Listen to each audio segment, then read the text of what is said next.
Sorry about that. Of all the days, the internet had to go crazy on me today. But we'll begin. Thank you so much for your patience. Hello and welcome everyone to the fourth edition of Ananke's Women in Literature Festival. I'm absolutely thrilled to welcome you all and our amazing guests. Today, our theme of this panel is the language of Eurocentric, and before I forget, sorry about that, I'm a little, yes, apologies. So today's theme is the Eurocentric language of humanitas, and I'd like to begin with a brief explanation of the agenda. With the main theme connecting coloniality and politics and the culture of language with dehumanization in modern thought, Ananke's WLF 2024 edition envisions to shed light on the coloniality of power and how it is funneled into linguistic expression. Language, and by extension, communication, is largely suffused with the Eurocentric ideology and perception of humanitas, the human being, excluding those on the margins of modernity, and those representing what is deemed the other or otherness.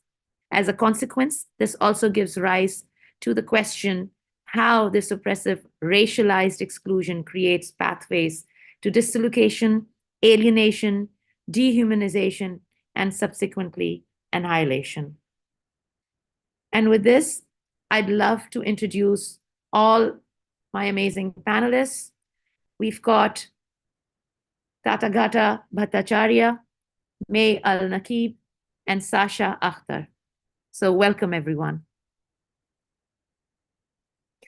I'd like to take this opportunity to ask each one of you to tell me a little bit about yourself, and for the audience as well. Tathagata, we can begin with you.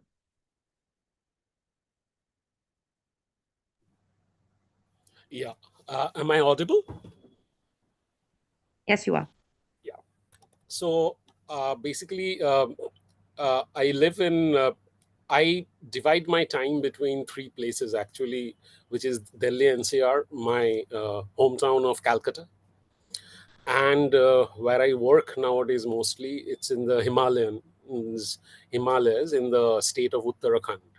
So I have kind of tried to build a small sustainable habitat cum farm and stuff. And I have been a journalist for most part of my life. And I've worked with several leading national as well as international media houses in roles and responsibilities stretching from, I mean, I started from one intern and I ended up being the editor-in-chief. So, so I've seen the kind of journey, and I've just published my first novel, which is General Firebrand and His Red Atlas. It was published by Seagull Books London. And till now it has received, it has not released globally. It will release in July, but it has released in India, and till now it has received quite a good reception. So that's me in a nutshell. Thank you so much for that. And we will be having an amazing discussion tomorrow about your book with Namrata. Hopefully, yeah. Looking forward to that. May, if you can go. Hi, everyone. Thanks for the invite. I'm really happy to be here with this group. My name's May Al-Nakib, and I live and work in Kuwait. I'm from Kuwait. Up until a few months ago, I was an associate professor of English and comparative literature at Kuwait University, where I've taught for the last 20 years. And I just recently left in order to work on my writing full-time. I've written a collection of short stories called The Hidden Light of Objects, which was published by Bloomsbury, and it won the Edinburgh First Book Award in 2014. And more recently, I published my first novel called An Unlasting Home. It came out in 2022 in the US and 2023 in the UK. So I spent a lot of time in Greece as well, but most of my time is spent in Kuwait. I think that's pretty much all I can think of to say about myself for the moment. Thank you so much, May. Sasha, please tell us about yourself. Hello, I'm a translator, poet, and fiction writer. I teach also creative writing at the University of Greenwich in London. I've been obsessed with language and linguistics my whole life, and I consider myself to be decolonial in practice, so that every sort of action of ours, if we wish for decolonization, we become the decolonization that we want to see. I've been known as a poet for most of my career, and there's about 9 books out there of various things, including the latest, which is from Urdu, the translation on Oxford University Press of Hijab Imtiaz Ali Taj from Urdu. Yes, thank you. Thank you so much. And I'll quickly pose my first question. There's this inextricable relationship when it comes to culture and language, and I'd like to broach it in a different way. And I'd like to ask each one of you if there is such a thing as the culture of language, how cultural values as well as biases and stereotypes embody language scripts and different modes of expression, which can be verbal and non-verbal, and so how does this impact personal and communal community autonomy as well? So we can go with Tathagata first. Hi. So right at the outset, let me make it very clear that I come from a certain school of writing, in the sense that I come from a family of writers which goes back to 3 or 4 generations. And they have always had very clear-cut politics. And I believe that writing is a political act. For me, I want to make it very clear at the outset. So for me, language is a weapon. So the fact that I am today writing in English, which is not my mother tongue, but I have learned English. I've learned to think in English. I've studied English because the English came here, and they left after 200 years. Now the thing is that had the French had come here, or the Dutch, the Portuguese, I would have learned that language and probably been made to operate in that language. So it was not a choice for me in the first place in the language that I write in. Secondly, like I was saying, that language for me is a weapon, and it's a very personal thing. It's a very personal weapon, more than a community thing. And what I have tried to do in my first book is that I have to use language as a weapon. I have tried to use language as a jagged sword, so that it hurts the reader. When a reader reads it, he or she should not feel very comfortable after reading them. I didn't want it to be a gentle, cool breeze. I wanted the edges to be rough, sharp, so that it hurts you. And today, at a time when we are seeing kind of the situation all around the world, politically as well as socio-politically, you might say anything, like geopolitically, we are at a very strange juncture. We are seeing probably one of the biggest genocides of our lifetime being committed, and about which the apparently so-called, the liberal Western media We are seeing their coverage of the thing. And it's a strange situation. So in this situation, I think language and literature should become all the more weapons. I mean, like, to kind of awaken people, to uh, uh, to kind of hurt people and get them out of their cocoons of safety. Because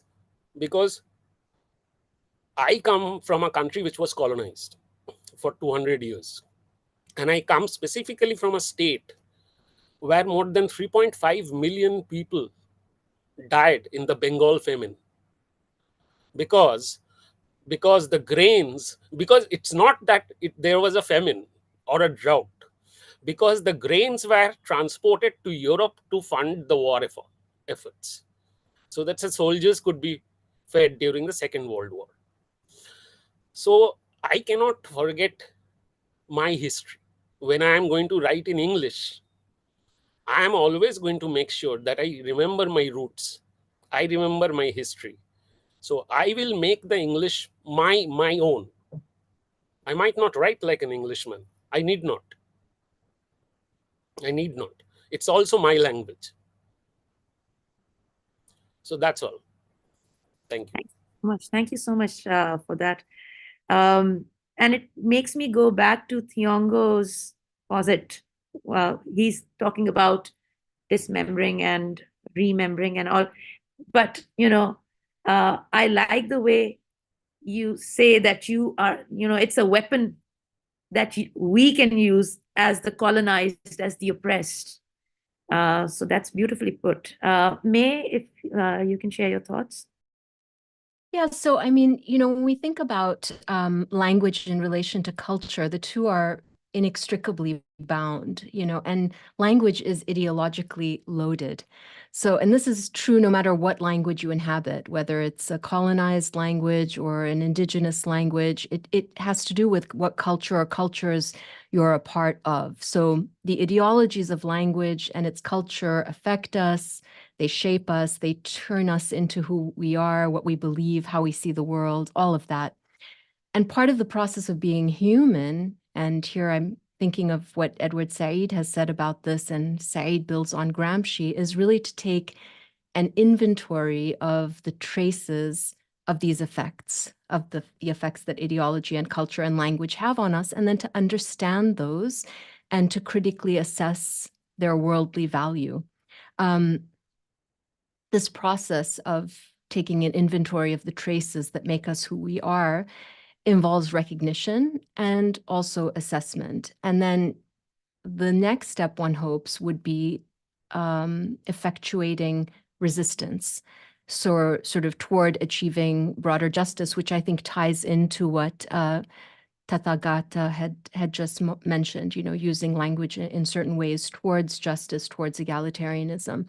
And part of the role of, or how I think of the role of writers and intellectuals really, is to do precisely this, to unpack inherent biases, stereotypes, uneven distributions of power, and then discern the possibilities for active intervention, both personal and communal. So that's kind of how I think about the relationship between language and culture. Sasha?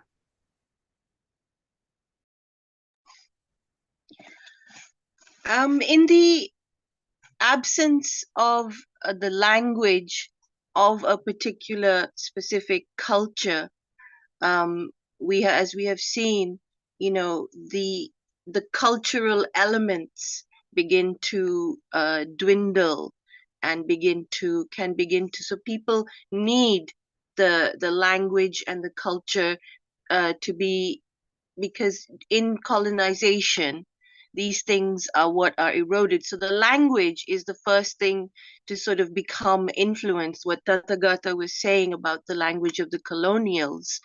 So also coming from a colonized, from Pakistan, I mean, a colonized society,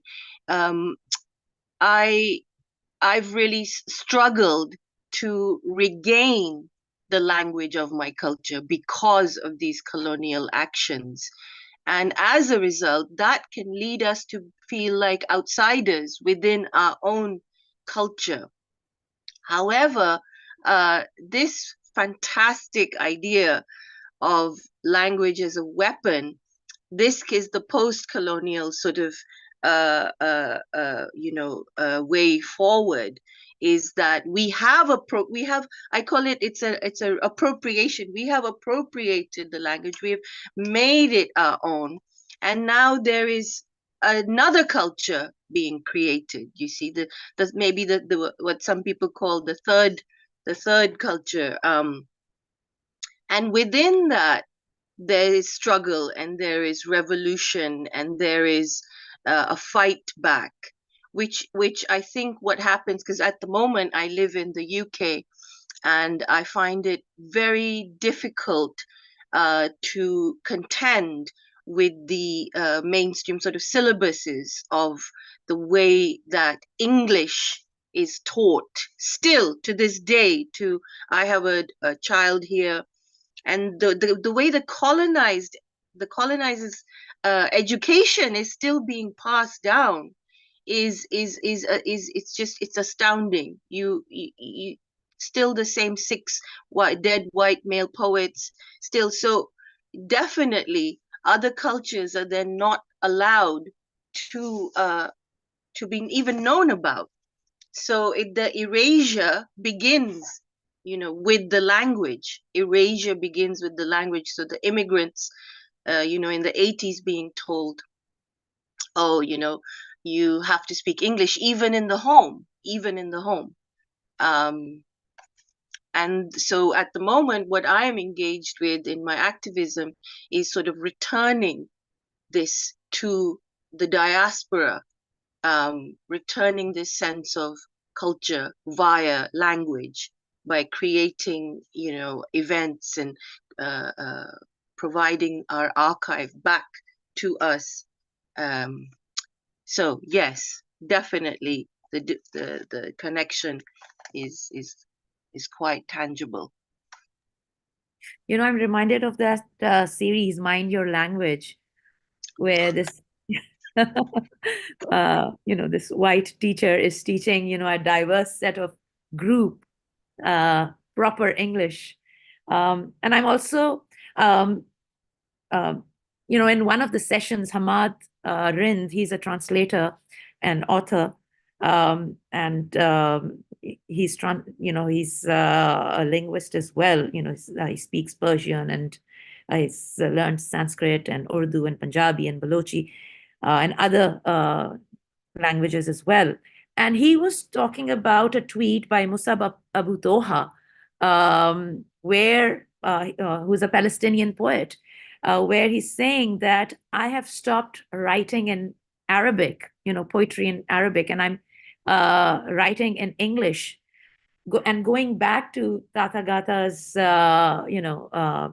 what Tathagata said, that using it's a political act, and we use language as we can use language as a weapon. So, what role does language play in what is considered human, and how does it impact our socio-political perception?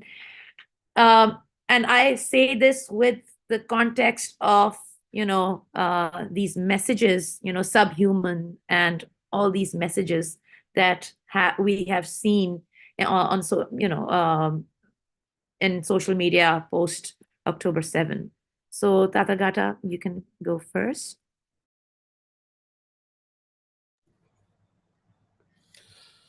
See, I mean, I have always maintained, because I have been a media professional for very long, that apart from the academia and the schools and the university and the college system, the media always had a very fundamental role to play in shaping our discourse or even language. And if you are speaking of today's topic, humanities, because humanities fundamentally, if you go by the Latin meaning of it, it's essentially human kindness. So there has been an attempt to usurp that, And we have seen that not from just today. We have seen this for ages. I mean, uh, I'm not just saying that this happened after October 7th. And it didn't happen just on social media. It happened on in all over the Western mainstream media. The narrative is very simple. The narrative is very simple.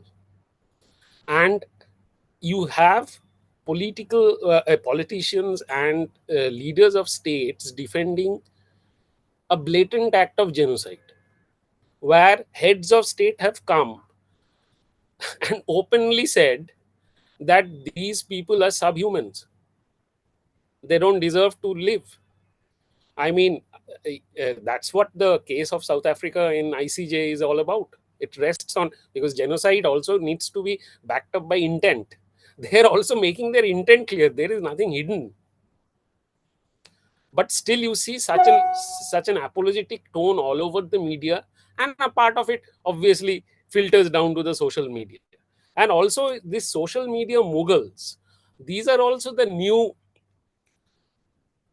I'll say, gatekeepers of language and culture today. Because as soon as you write something pro-Palestinian, it has happened with me. I've been banned. Suddenly, I have not said anything illogical. I have not said anything bad. I have not said anything provocative. But suddenly, my post didn't align with their policy, and I was muted. I couldn't post or do anything for, say, 15 days or 30 days. So this is another way of censorship, and it is happening all over the West. And today we are seeing, actually, my spoke about Gramsci. So I am reminded of, Gramsci's theory of hegemony. And we can see globally, whoever used to be the hegemon till now, his hegemony is for the first time under very serious threat. And we have seen this repeated day and day. When the sun set on the British Empire, we have seen what happened to them. Today we are seeing the sun set on another empire. And that empire is doing its best to latch on to its hegemonic position. And that's why it is lashing out in different parts of the world. It is creating conflicts out of nowhere. In some places it is backing a genocide. In some places there are blatant monetary and military support for overtly Nazi formations and Nazi military formations. So in such a context, I think the role of media and social media will become important. But there will be alternative voices also which will emerge from this entire thing. And this censorship and these attempts won't be able to silence us all. It will never succeed, and I'm always very confident in that. Absolutely. Yeah. That I absolutely agree with you. May, what are your thoughts?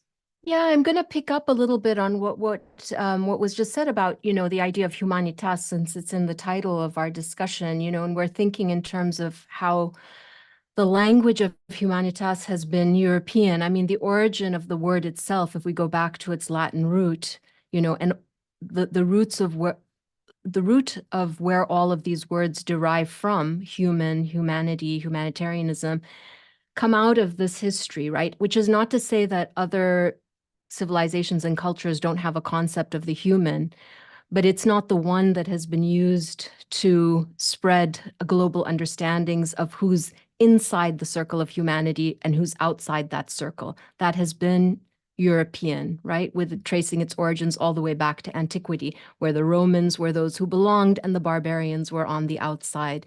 So we can trace that history. And in some ways, the flip side of humanism, which is ostensibly a good thing, right? Humanism is this idea of human dignity, human rights, equality. I mean, I'm not ready to throw all of that away. Human freedom, all of these things are ideal and they sound great. But in practice, the flip side of European humanism has been dehumanization, right? In its name, all kinds of horrors have been unleashed, the most recent of which we're witnessing in Gaza. But at the same time, when you think about reconceptualizations of humanism, the theoretical understanding of humanism, this has been going on for a very, very long time, most recently by anti-colonial theorists like Fanon or Césaire or Cabral, and building on them, Edward Said, defining a kind of new humanism, an understanding of humanism that doesn't throw away all of the positive elements that are possible, which are in fact the ideas that we use to fight for justice and equality, but are attentive to the ways in which a European practice of humanism has been so incredibly destructive globally and over hundreds of years, in the name of colonialism, in the name of humanism. Colonialism was legitimated, racism and enslavement have been legitimated, sexism has been legitimated, and so on. So I think Said's I keep returning to Said because I find he never let go of this concept of humanism as a scholar, as an intellectual, but really a kind of humanism from the bottom up. And I do think that's what we're seeing unfolding before us, this reclaiming of language that's happening amongst, for example, voices coming out of Gaza, using English, as you pointed out, to allow people who are not going to be hearing these voices in Arabic to hear. There's a redefining of the human. And I think that is, and it's happening so quickly as a result of social media in a way that's unprecedented, which I think is really kind of, again, redefining what it means to be human and what the practice of humanism entails and can entail.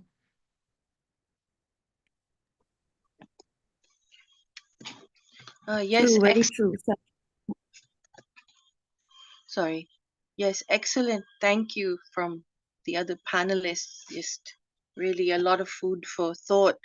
I think when you look at ideas, at the battle of ideas, what happens or what has happened in this battle of psyops, which we are all sort of drowning in, with the erasure of the language of the oppressed.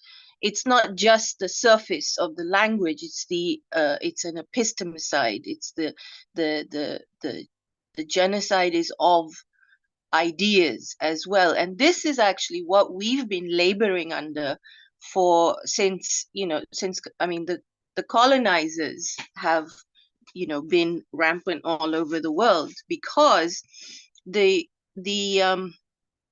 individualistic being put before the communal. So what I see as this Eurocentrism of humanity is because of that. So if we look at Yoruba ideas, which is prevalent in African countries, it's about communalism. However, if you've eroded the language of Yoruba, and also if the choices that are made of who is heard and who is not heard, which is what goes on in the psyops, then how will anyone know that there is an alternative? But as Mai was saying about social media, it's quite bizarre, because some of us, we have our critiques of social media, but when it comes to revolutionary tactics, you see, the problems with social media are more to do with who's using it. So when it's in the hands of the privileged, and then it's no good. But like with the Zapatista movement, and then of course what's been happening in the last, since COVID times, it's really remarkable. So all those ideas can come back into the language and sort of clear away the Eurocentric epistemologies that have sort of become objects in our mind, in our consciousness. So there's this quote from Sylvia Rivera Cusicanqui, who's the Bolivian decolonial scholar, who says the possibility of a profound cultural reform in our society depends on the decolonization of our gestures and acts and the language with which we name the world. So yeah, definitely. I think it's really good to hear what Tata was saying about about not swerving from that. Yes, the change is happening as we speak. And when you talk about social media, we can go a little back as well with the Arab Spring and Women's March as well. The messaging and everyone coming together. A diverse set of groups and individuals coming together. So let us talk about coloniality and how it is, funneled into linguistic expression. While, English language, just like, Urdu, from, the language that I speak, it's an amalgamation of other language. So it is all embracing. So it is also considered by many as an imperialist language, oppressing, so many other languages. How do we deconstruct that hegemony? Tathagata, please go first. Thank you for giving me an opportunity to speak on this, because right now, where I live in India, we are actually seeing this actually play out. And this is happening because, I'll tell you, as many of you are aware of, in India, we have literally hundreds and hundreds and hundreds of languages and dialects. And languages changed. When you travel from one district to another, the language changes. It's literally that sudden. And obviously, we have 23 official languages, the country's constitution with their unique scripts. But there has been a conscious element over the last decade or so by a particular socio-cultural political dispensation to impose a certain language and their vision of, say, religion, morality, to be imposed on the rest of the country, and which does not find resonance, especially, for example, in the south of India and in the east of India, where I come from.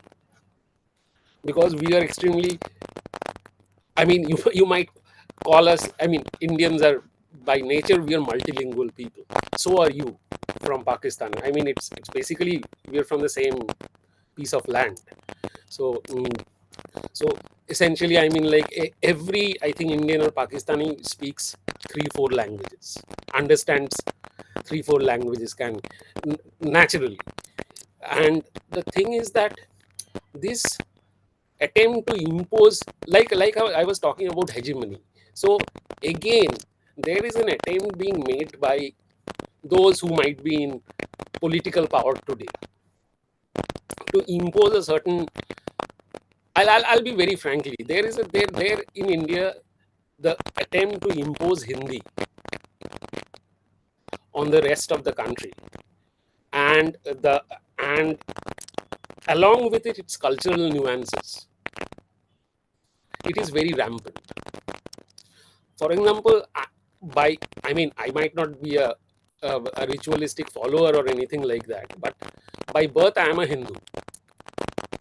But my Hinduism in Bengal is radically different from, say, somebody's Hinduism in Rajasthan or in UP. Because our Hinduism, we come from a particular branch of Hinduism where we offer meat to our goddess. We offer an animal sacrifice to our goddess. One of our goddesses also offered country liquor. Whereas a particular brand of religion, along with its language, associates vegetarianism with its culture. So it is not just language they're trying to impose. They're also trying to change my eating habits, the way I dress, the way I talk, whom I'm going to marry, whom I'm going to date. So language is just one instrument of changing your entire lifestyle, so that you are subjugated, so that their political end is fulfilled, their political aim is reached. For me, I mean, right now in India, it's a study. I mean, in the in reality, I mean, like, I can see it happen. And as a reaction to this, there are these regional nationalistic forces which have emerged, who are also very dangerous, because they are not at all inclusive. They don't like outsiders. So, for example, there are these forces now emerging in these states where they're saying that if you are from, say, a North Indian state, you cannot live and work here. You're not welcome here, because there is a reaction to this, which is also an equally dangerous thing. So, I mean, I can see this interplay going on, and where I can see language as a weapon to actually change people's culture, people's sense of themselves, And very interestingly, India does not have a national language. Our constitution openly says we do not have a national language, but there is this slew of WhatsApp forwards which reach people in a very organized format, which spreads the false information that Hindi is India's national language, which it is not. So this is just one example I wanted to give you guys. Thank you so much, Tathagata, for that. May I'd like you to add, especially from a Middle Eastern context as well. Yeah, I mean, the question of English as a colonial language in the Middle East, I think, is somewhat different than it is in South Asia or in Africa. You know, I think Arabic remains much more powerful as a literary and cultural language than English. I don't think English has the same loaded quality, you know, certainly not in the context of Kuwait. Even though Kuwait was a British protectorate, it just wasn't the same. It didn't have the same effect. English wasn't imposed as a language as it was in other colonial contexts. And I think, you know, since decolonization across the majority of the globe, you know, the challenge, the debates about English as a colonial language, and what writers from these colonized or once colonized places should do. Most famously, you had mentioned Ngugi versus Achebe, the debate, you know, about Ngugi giving up writing in English. Why should the once colonized use the language of the colonizer to enrich it, and, you know, so on, versus Achebe saying, well, this is an accident of history, and this is the language that I've inherited, and I'm going to use it and put it to good effect. I think, you know, both sides of that debate are valid and important to consider. I do think, though, that Algerian writer Assia Jabbar said the same about French, because French in the context of North Africa, of course, has that same weight as English does in other places. But my sense of English, and I'm, you know, an Arab writer who writes in English, again, for the accidental personal history that English happened to be my first language, which is certainly true of many people all over the world, right? The languages that they happen to end up in are the ones that they feel most comfortable writing in. But I think that at this point, I mean, while English, you know, continues to be tainted by the ongoing realities of racism, sexism, colonialism, and the baggage of that history, enough of us on the once oppressed side of the divide have laid claim to English, have put it to use toward emancipatory ends, such that I think imperial English doesn't hold the place that it once did, right? I mean, English has been claimed by people all over the world, from writers to rappers to scholars to, you know, activists today in Gaza as well. People whose first language isn't English are claiming English and putting it to use, making it do all kinds of things that people in positions of power absolutely disapprove of, you know. So I feel like I don't know, I feel like this you know, this there has been a kind of decolonization of English. And writers have been using it and putting it to work in ways that make it effective and powerful in ways that were not possible during the colonial period. I mean, actually, it's not true. Even during the colonial period, activists and writers were using it against the grain. And I think that that's still ongoing, you know, so.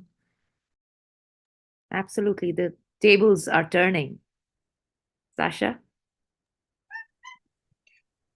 It's such a vast subject, and how to bring in more after what Mai has said and Tathagata. But one of the things I will say is that I am pushing for a sort of a new agenda in literature in English, which is to just accept that colonial English is no more, and can we please just move on from that? Because I have been myself a creative writer now for over 20 years. I know, and you know, Tathagata, for example, is talking about language is a weapon, and he's been writing for God knows how long as well. You know, we've all been you know, there's many, we've all been doing it.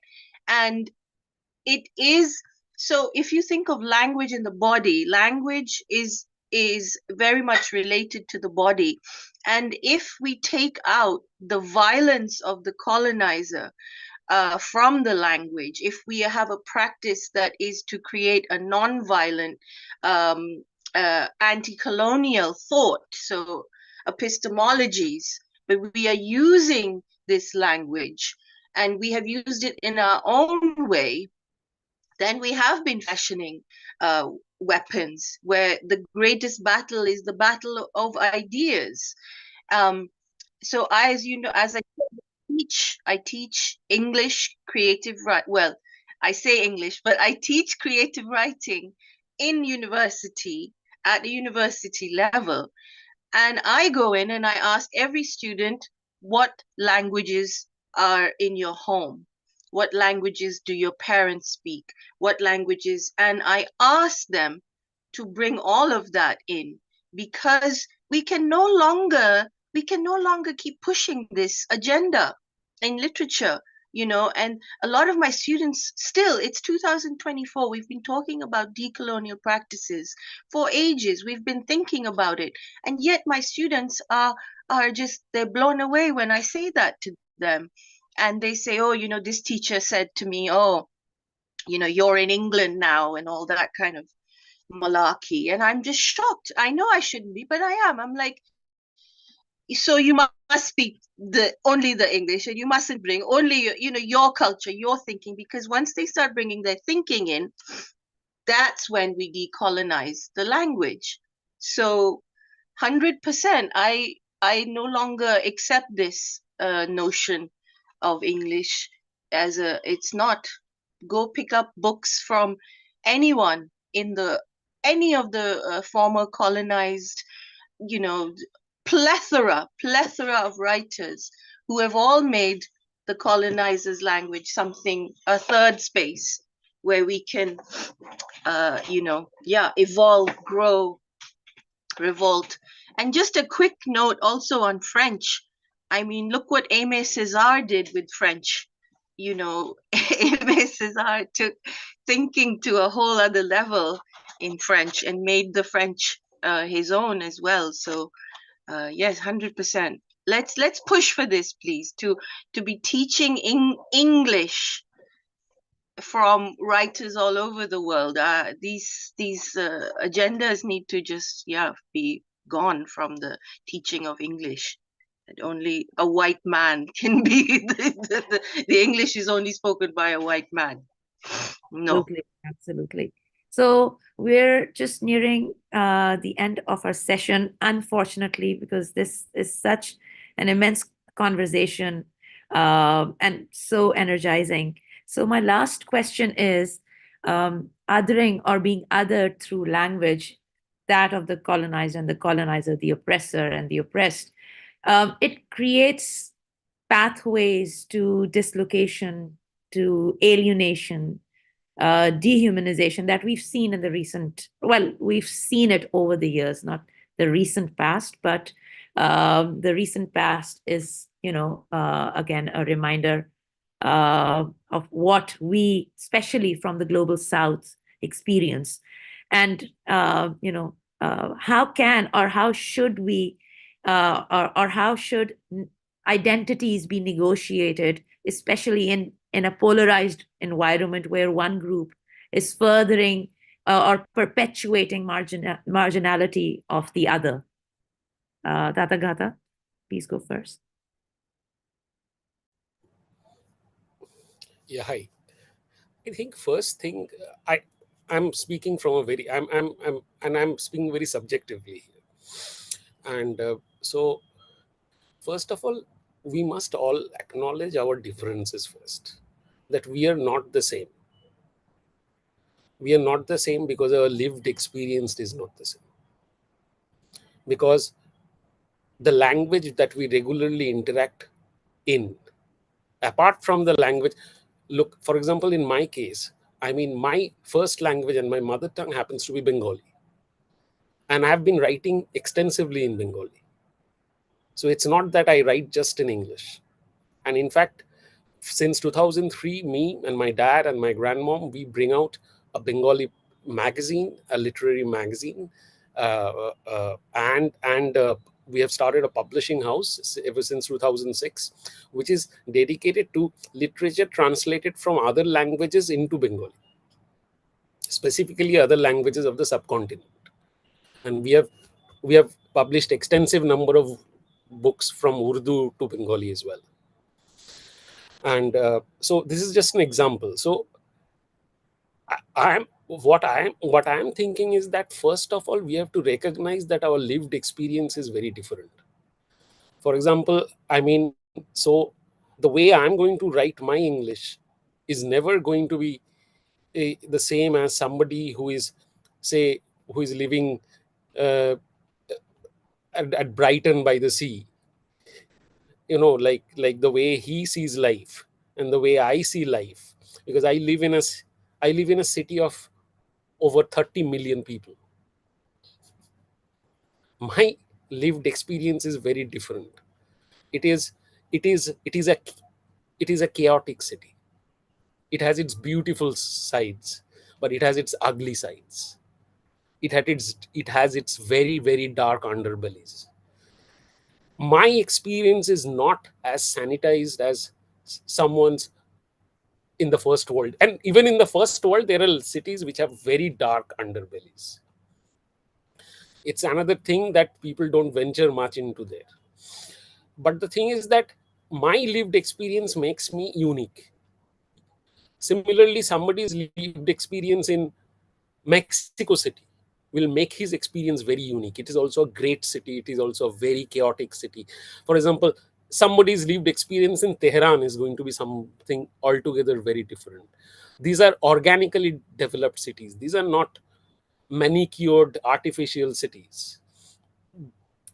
You understand what I'm saying, Sabin, I'm sure.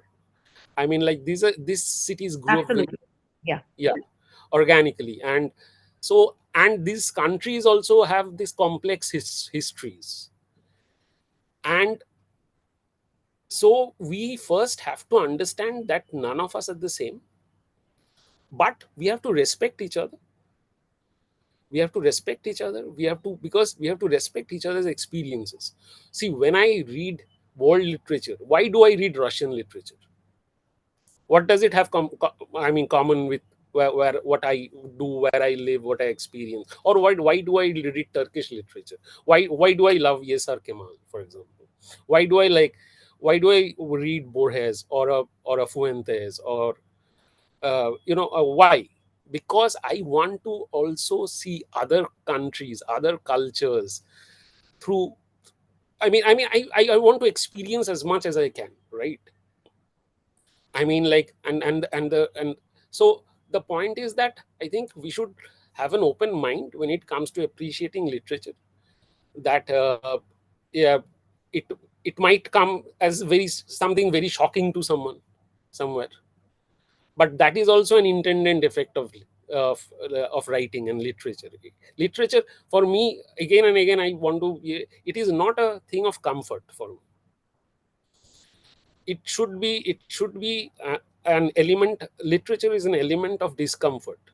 It should basically shake you up. Actually, my father used to say this. I mean, like that. If you have read a book and then you straight away drop off to sleep, that means you haven't really read a very good book. He always would say that. And I always make it. I make it a point that yes, we are different, but this constant attempt of othering means, see, there is an element of uh, s- uh, uh, superiority when it comes to othering someone, because when you consider somebody the other, because you are considering yourself to be superior than the others.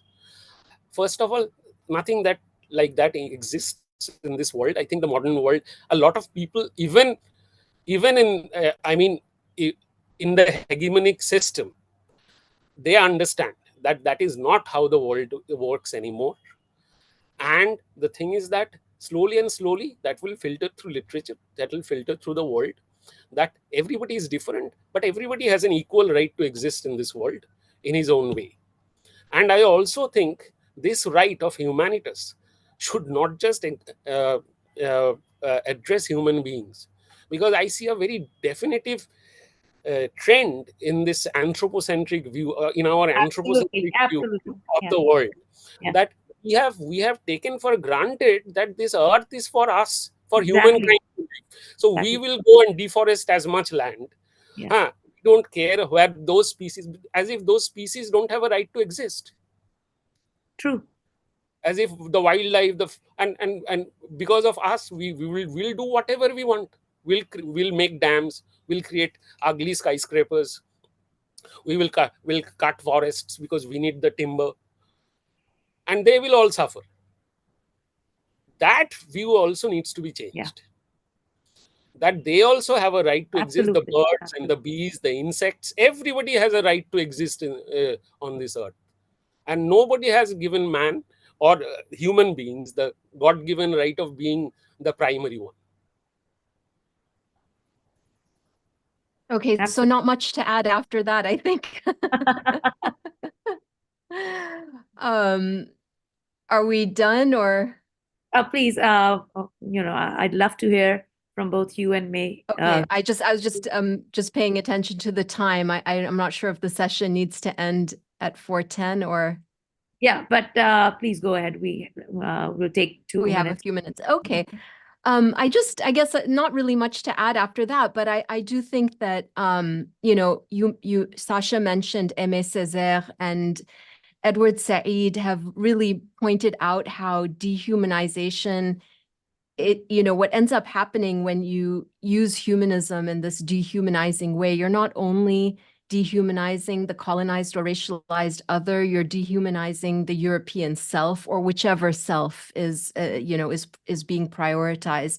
And what gets obscured in that self other binary is basically the common humanity shared by everyone. And then this becomes a sort of lost opportunity for the expansion of the category of the human. And I think that today, to preserve whatever humanity we have left in the wake of these genocidal actions, but also climate catastrophe and the sort of devastation that's being wrought by global capitalism is really the sense of we need to expand what humanity encompasses. And again, to kind of build on what Tathagata said about it being, humanity has to be coextensive with our planet, so without which humans go extinct. So our sense of humanity has to be inclusive, it needs to be expansive, broad, complex. It can't just be limited to the human species or even just the lucky members of that species.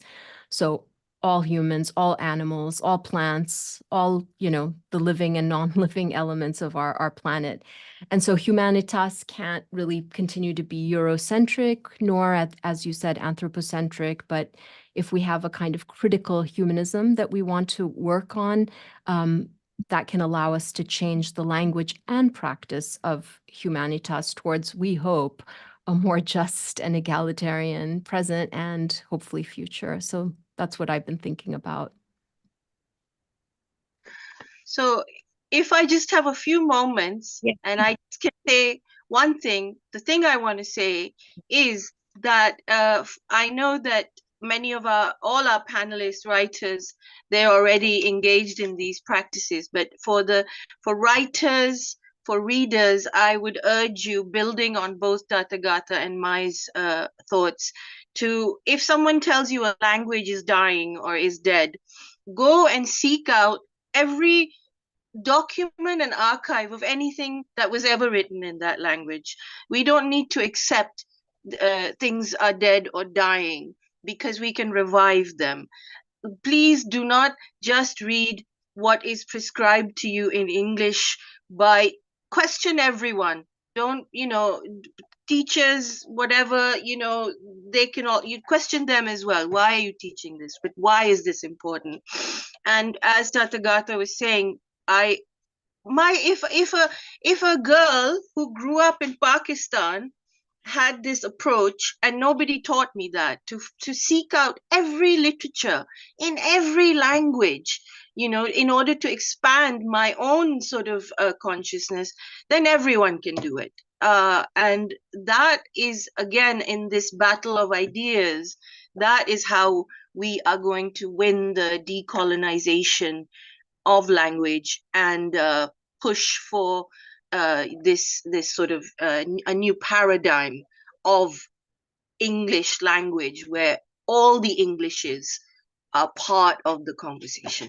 A pleasure to have spoken, and thank you so much to everyone. Thank you so much. My takeaway from this amazing discussion I'm so privileged to have is the fact that, we use language as a jagged weapon. And, let's do away with the Vitruvian man, again, a Eurocentric perception of man, and move forward. Thank you so much, Tathagata, Mai, and Sasha, for this amazing conversation. Thank you.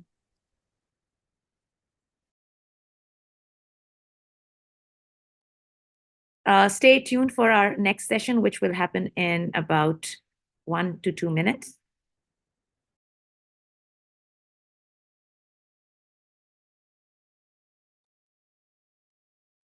Hello, Bina, Zermine, and I see Annie online as well. Hi, Sabine. I'm just logged in and sit until it's time for our session. Hi, Sabine. Hi.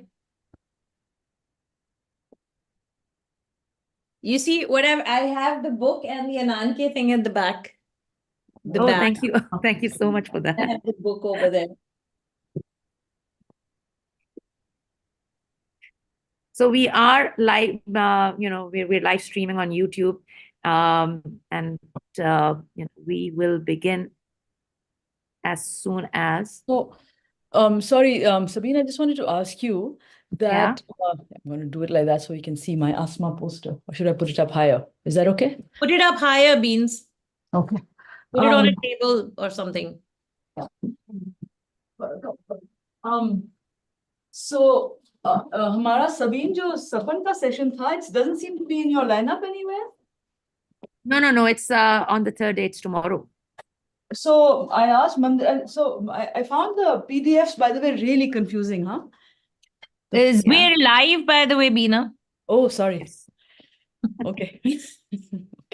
Didn't realize. Yeah, but it's okay. It's fine. Tell me if you're comfortable. No, we can talk about the confusing thing later. It's fine. But the Sapan panel is slated to be aired tomorrow, and I can tell you when as well, so that the audience also. Please let Mandira know. Okay, yeah, absolutely. But it's happening 3:10 p.m. UAE time. Yeah, it's followed by Followed by? Yeah, it is not followed. Yeah, it's not followed live. No, it's a recorded session. Yeah. Yeah. Sorry. Yeah. So yeah, it's slated to happen tomorrow, and it was an amazing session. Yeah, I heard watched you it. got Urushi Butalia and Mandira Nair and Rukshanda Naz. Rakshanda, Yeah. yeah. And So I think Khushi, you really also good. had Khushi. Yes, yes. Yes, it's amazing. Beer, And yes. Namrata Sharma from Nepal. Excellent. Yeah. Yeah. So it was really fun, watching that as well. Let me just pull up the document. So bear with me. Just I'll mute myself and stop the video just for a second. So I'll just tell in the meantime, while you're doing that, I'll just tell Nini, the session I yesterday attended of this Ananke ka session जो कल मैंने attend किया था by mistake because I thought our session was yesterday. So I joined, I scrambled to get ready and I joined. But there were these young women writers and I just loved listening to them. I felt so unexpectedly moved, Acha, who were they? I missed that because yesterday was a crazy meeting day. Tuesdays for Joy of Urdu are meeting days. Okay. But who were the writers, Sabine? I don't remember all the names, I but must go back anyway, and Sabine is this- back, so we'll Okay, and this is all recorded, right? So we'll be able to go back and see, because that's what I'm hoping. I'm going to go back and see all of your sessions that I missed. Yeah, they're all on Facebook as well as YouTube. The live sessions will be uploaded, once the event is over. So we'll be doing that as well. And I'd like to officially begin this panel titled "Dismembering, Remembering of Land, Culture, and Heritage." Absolutely thrilled to welcome Beena Sarwar and Zarmeena Ansari, who will be speaking about this really important topic. Let me just talk a little bit about the agenda. Just for as an explainer. So, has language gained too much power? Taking cue from Wathiong's posit that the colonial being has been dismembered through the erasure of their languages, and AnankeWLF will delve into the collective and individual experiences, narratives, and historicity of erasure. This also gives rise to the question how the oppressive racialized exclusion creates pathways to dislocation, alienation, and dehumanization, subsequently annihilation. So welcome, Beena and Zarmeena, and I would like both of you to tell me a little bit about yourself for our audience. Beena, you can go first. Okay, well, first of all, thank you so much, Sabine, for having me here. And I'm delighted to share the panel with Zarmeena, who I call Nini. I've known her for a very long time. So I'm a journalist from Pakistan, and I live currently in Boston, and I run, and I started a media organization, a media outlet called Sapan News, precisely with the aim, as you're saying, to sort of like go into the nuances and stuff like that. And that came out of a peace organization that I was part of founding in March 2021, South Asia Peace Action Network, SAPAN. And that's online at southasiapeace.com. And I'm delighted to be partnering with Ananke in this. South Asia Peace has a panel also, which is going to be tomorrow. SAPAN has a panel tomorrow, which you're going to have in the festival tomorrow. And Sapan News is at sapannews.com. Thank you so much. Zarmeena? You're muted. One would think that after so many years of doing online, one would not forget to do that. Yeah. So thank you, and I call Beena Beans. She was my very first editor. So yes, delighted to share this screen with you. And Sabine, thank you so much. Always in awe of you organizing the Women's Literature Festival. And such interesting topics. And like the Sapan one that I'm looking forward to tomorrow, I am the founder of Joy of Urdu, which is a volunteer-run organization. And on our 10th anniversary, we just launched a bilingual publishing house with our book for kids called Gulistan-e-Saadi Ki Teen Kahani. It's a bilingual book, 3 tales from Gulistan-e-Saadi. And I'm sitting in Portugal. So we've got Portugal and Boston and Dubai, and that's wonderful.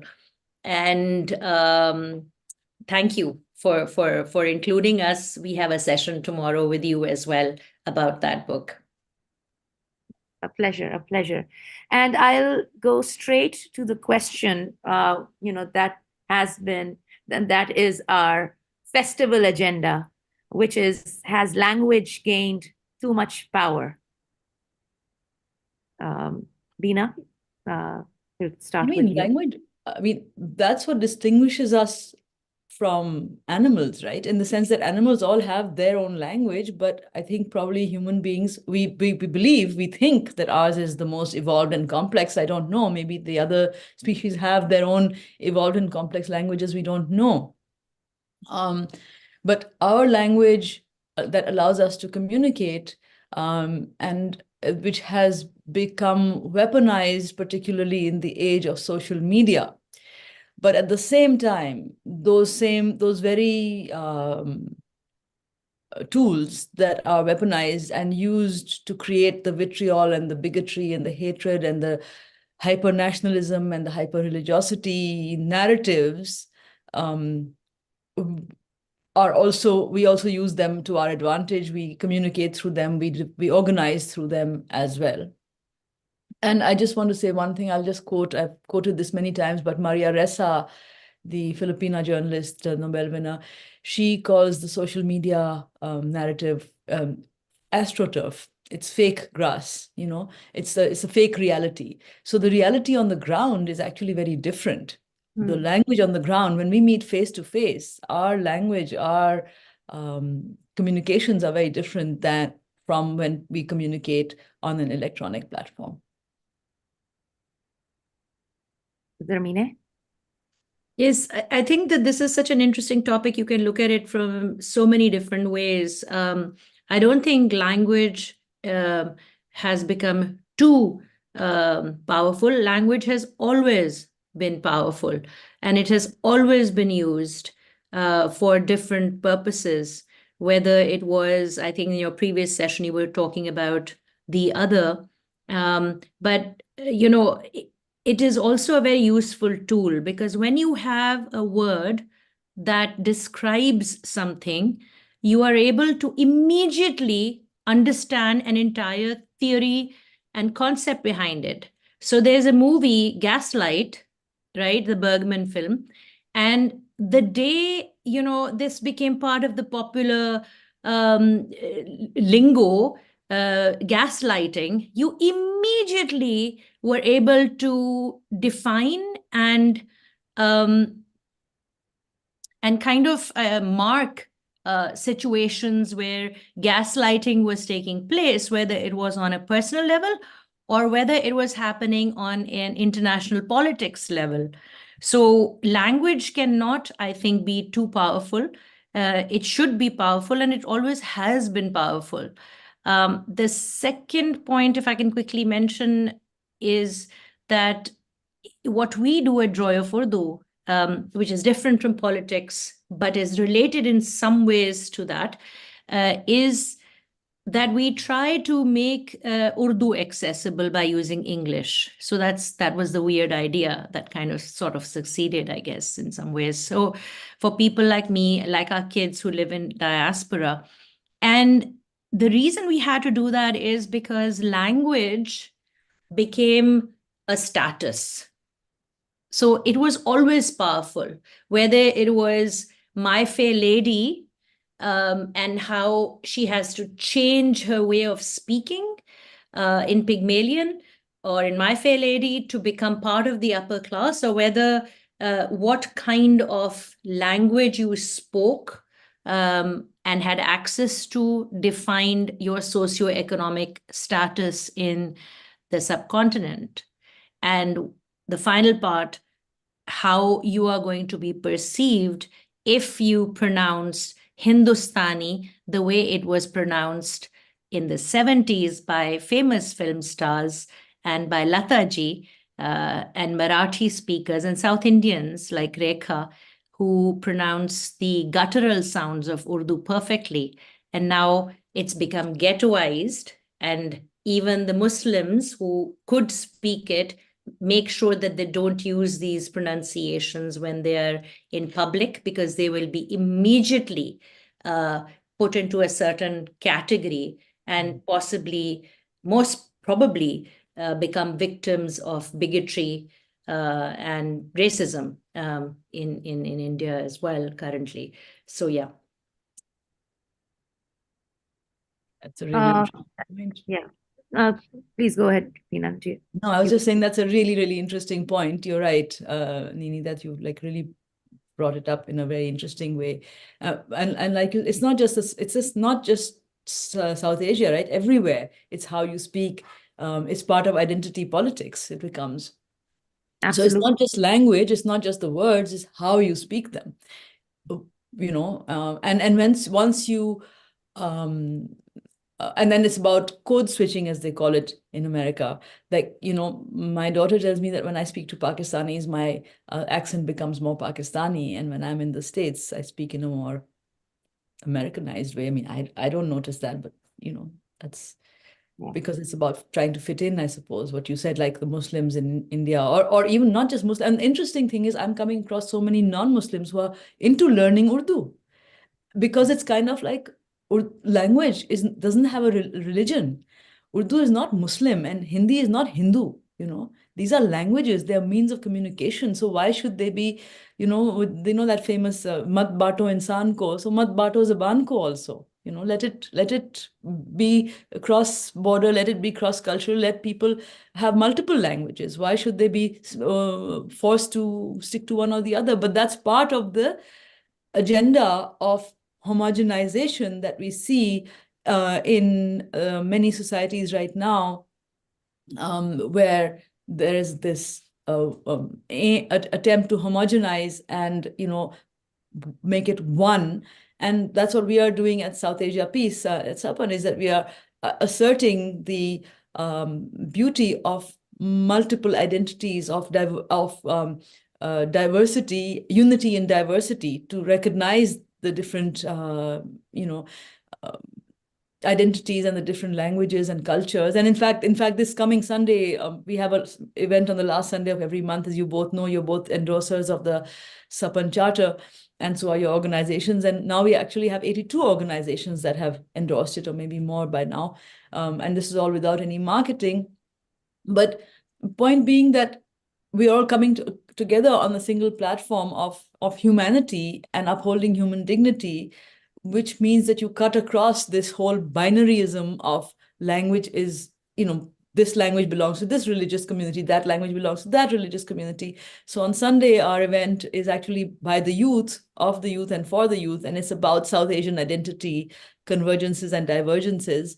And they're going to be talking about exactly these kind of things from all over the region. That sounds really interesting. Yeah, I hope you guys will tune in. Yeah, definitely.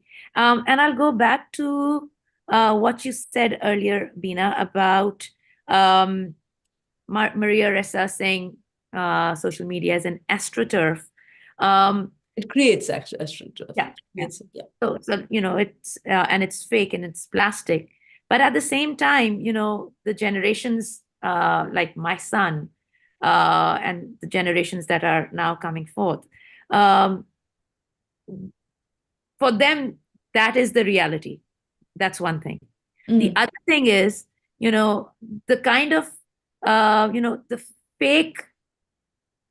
Now you know, I feel, unfortunately, is metamorphosing into not truth, but, you know, half truth, or, you know, because it's plastic, like it's not real.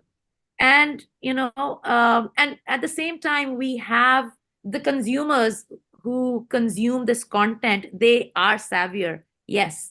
But, you know, a new narrative is being created and polarization is happening. So what do you say to that?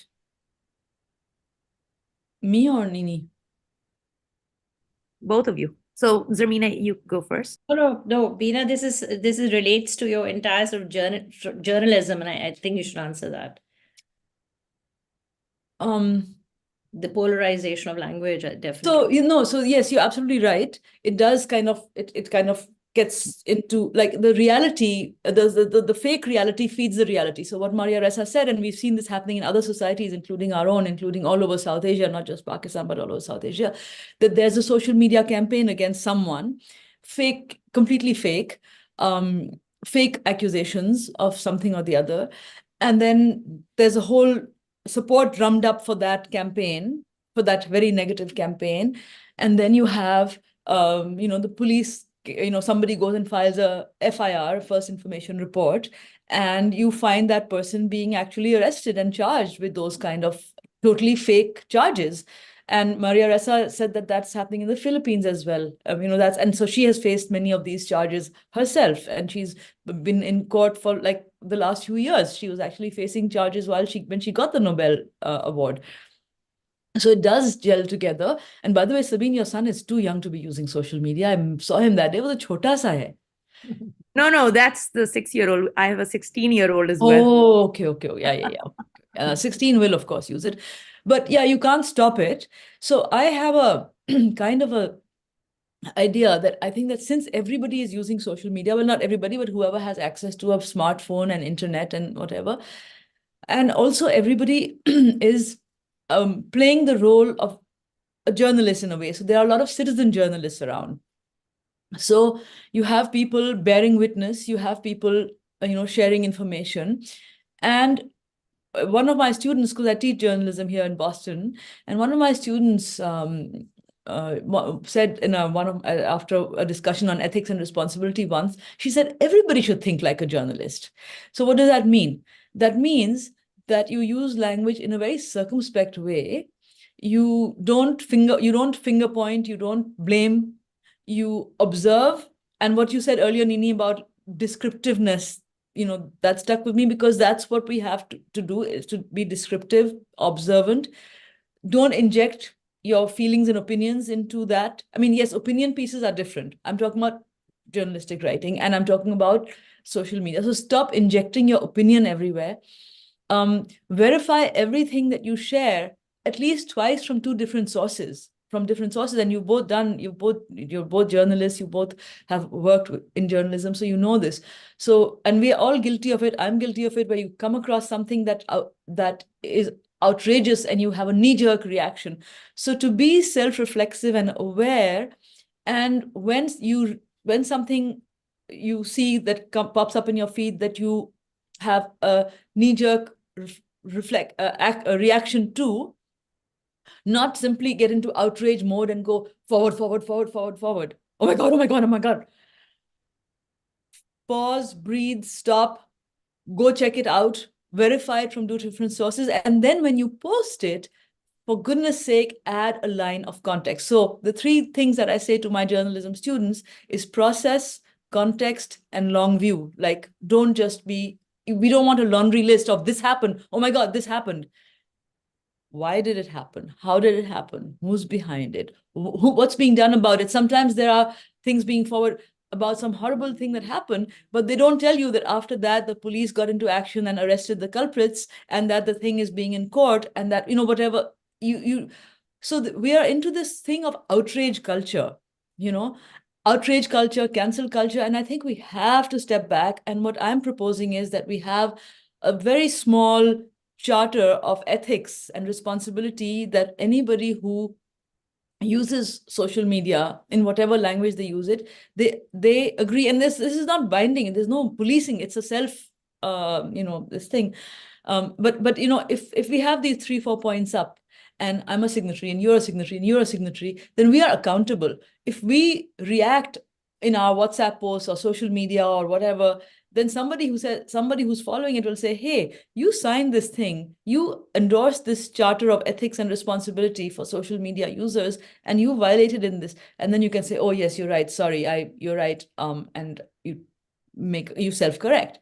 So if everybody does that, and we have millions of people doing that, then maybe we can, so one of my other mantras is to be proactive rather than reactive, rather than saying, this is so bad that's happened.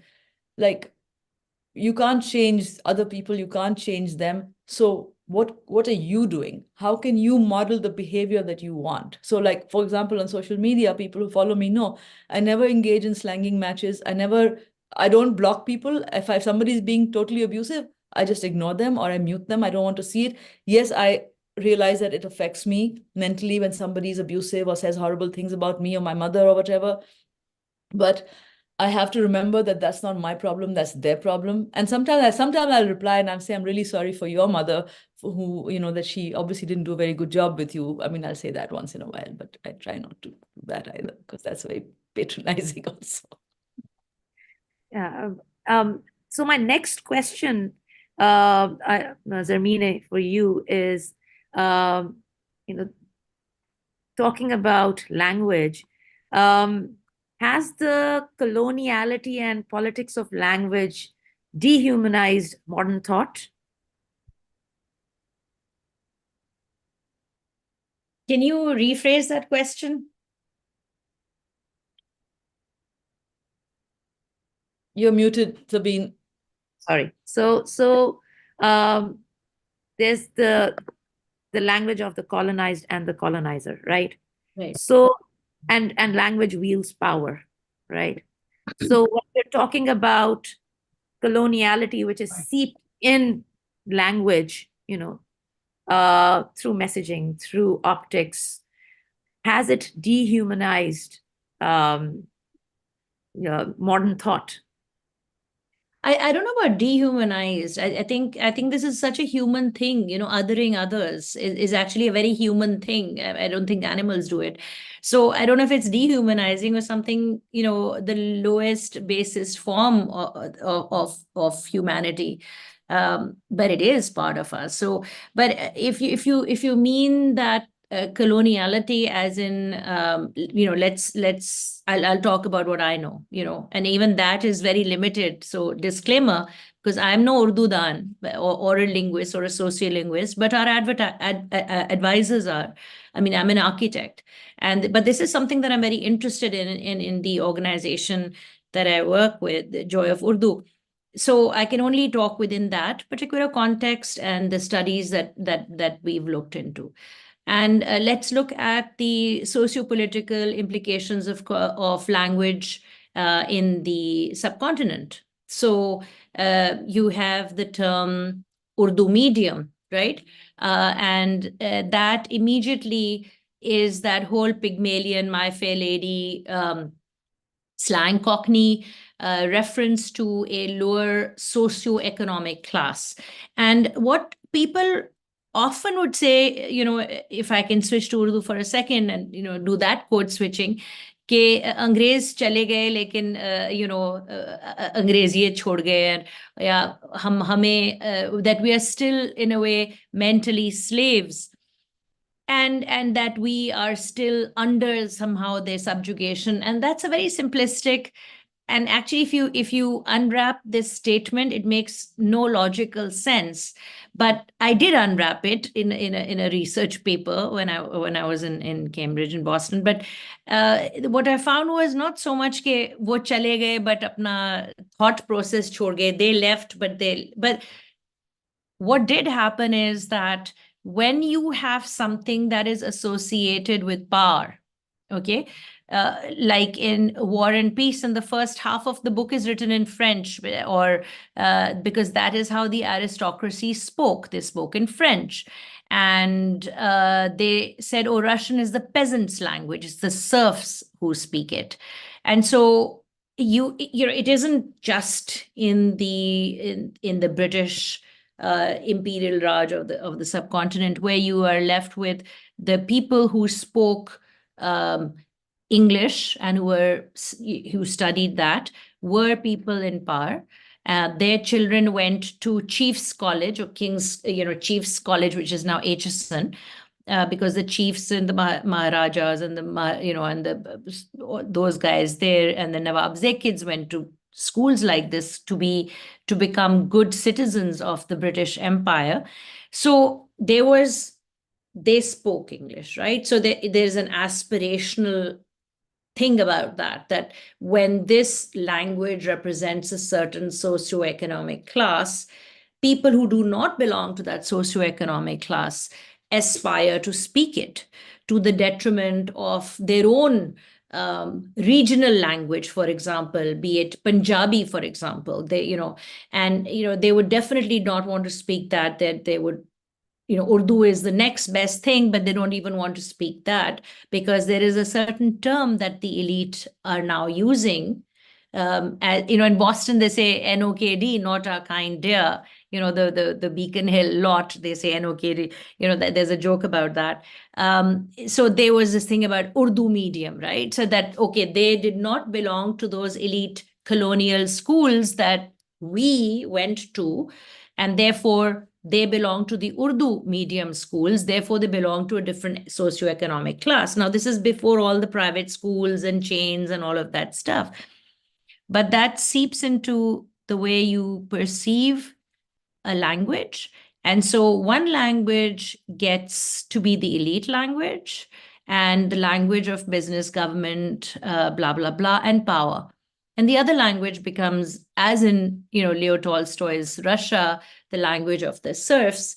And we have to de-ghettoize it because we have to bring it back to its centrality in power, because it was a language of the really educated class, but it is being relegated to, oh, these people are not literate enough, not well educated enough, therefore this language belongs to them. And so one of the things I feel the Joy of Urdu is very much into sort of decolonizing, in a way, responses to language, perceptions of language. And I think it's really funny that we do it through English. It's kind of like a private joke that we have, that we are decolonizing it using English, using the tools of the colonizer to decolonize. You always have to do that. So I don't know, I'm rambling a little bit. I'm trying to, this is many years of study and research that I'm trying to condense into, just a few sentences. So I hope I made some little bit of sense. And Beena, you were very good at editing my stuff. So maybe you can wrap it up into one sentence.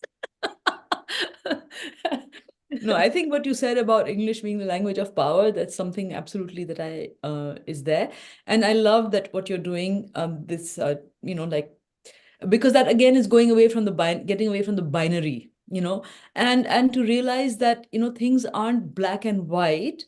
And like in South Asia Peace also, we use English, but we're very conscious that it is the language of the colonizer. But then we're also using a lot of other Western tools, social media, this technology, a lot of stuff.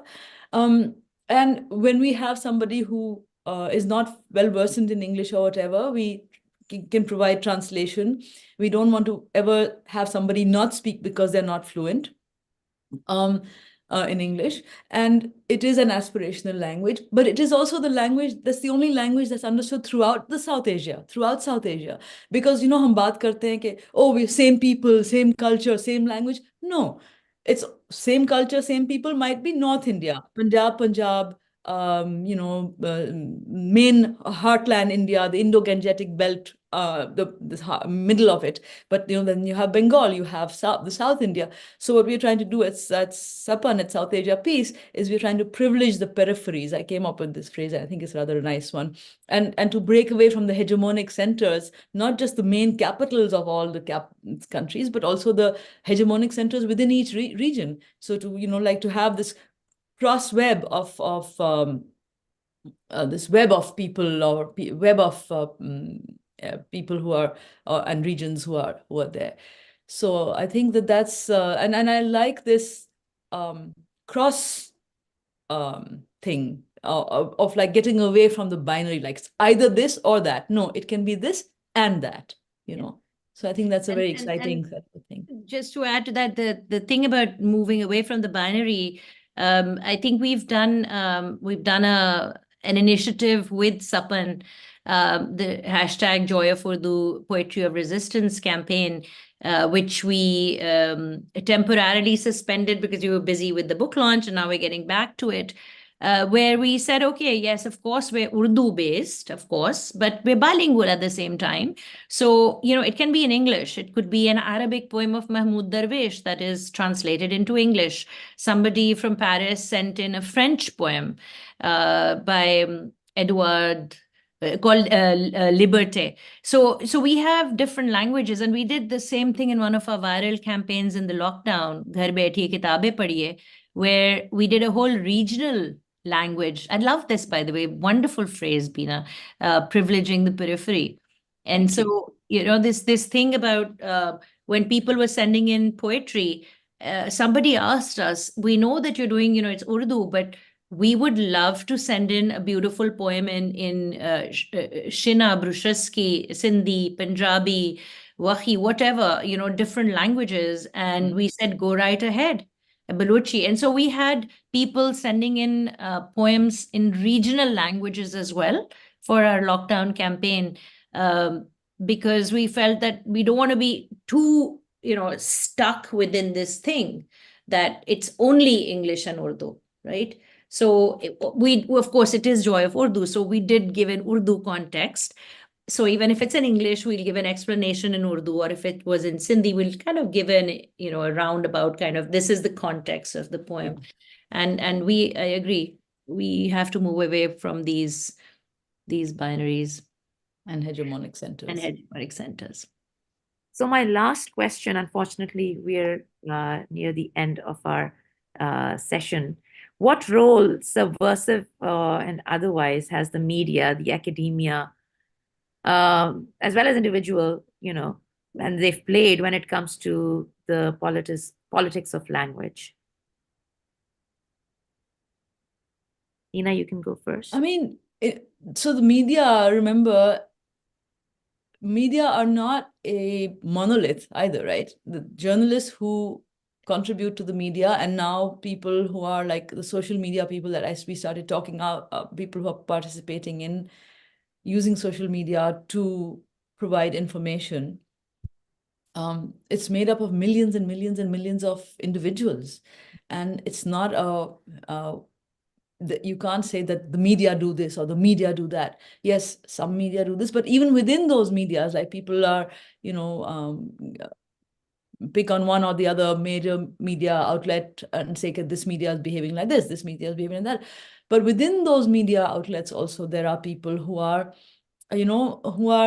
actually doing really good work. Like even, for example, Fox News, the reporters on the ground are doing good work. The anchors or the talking heads might be providing one kind of narrative, but so I think that we have to remember to move away from the stereotyping even in that.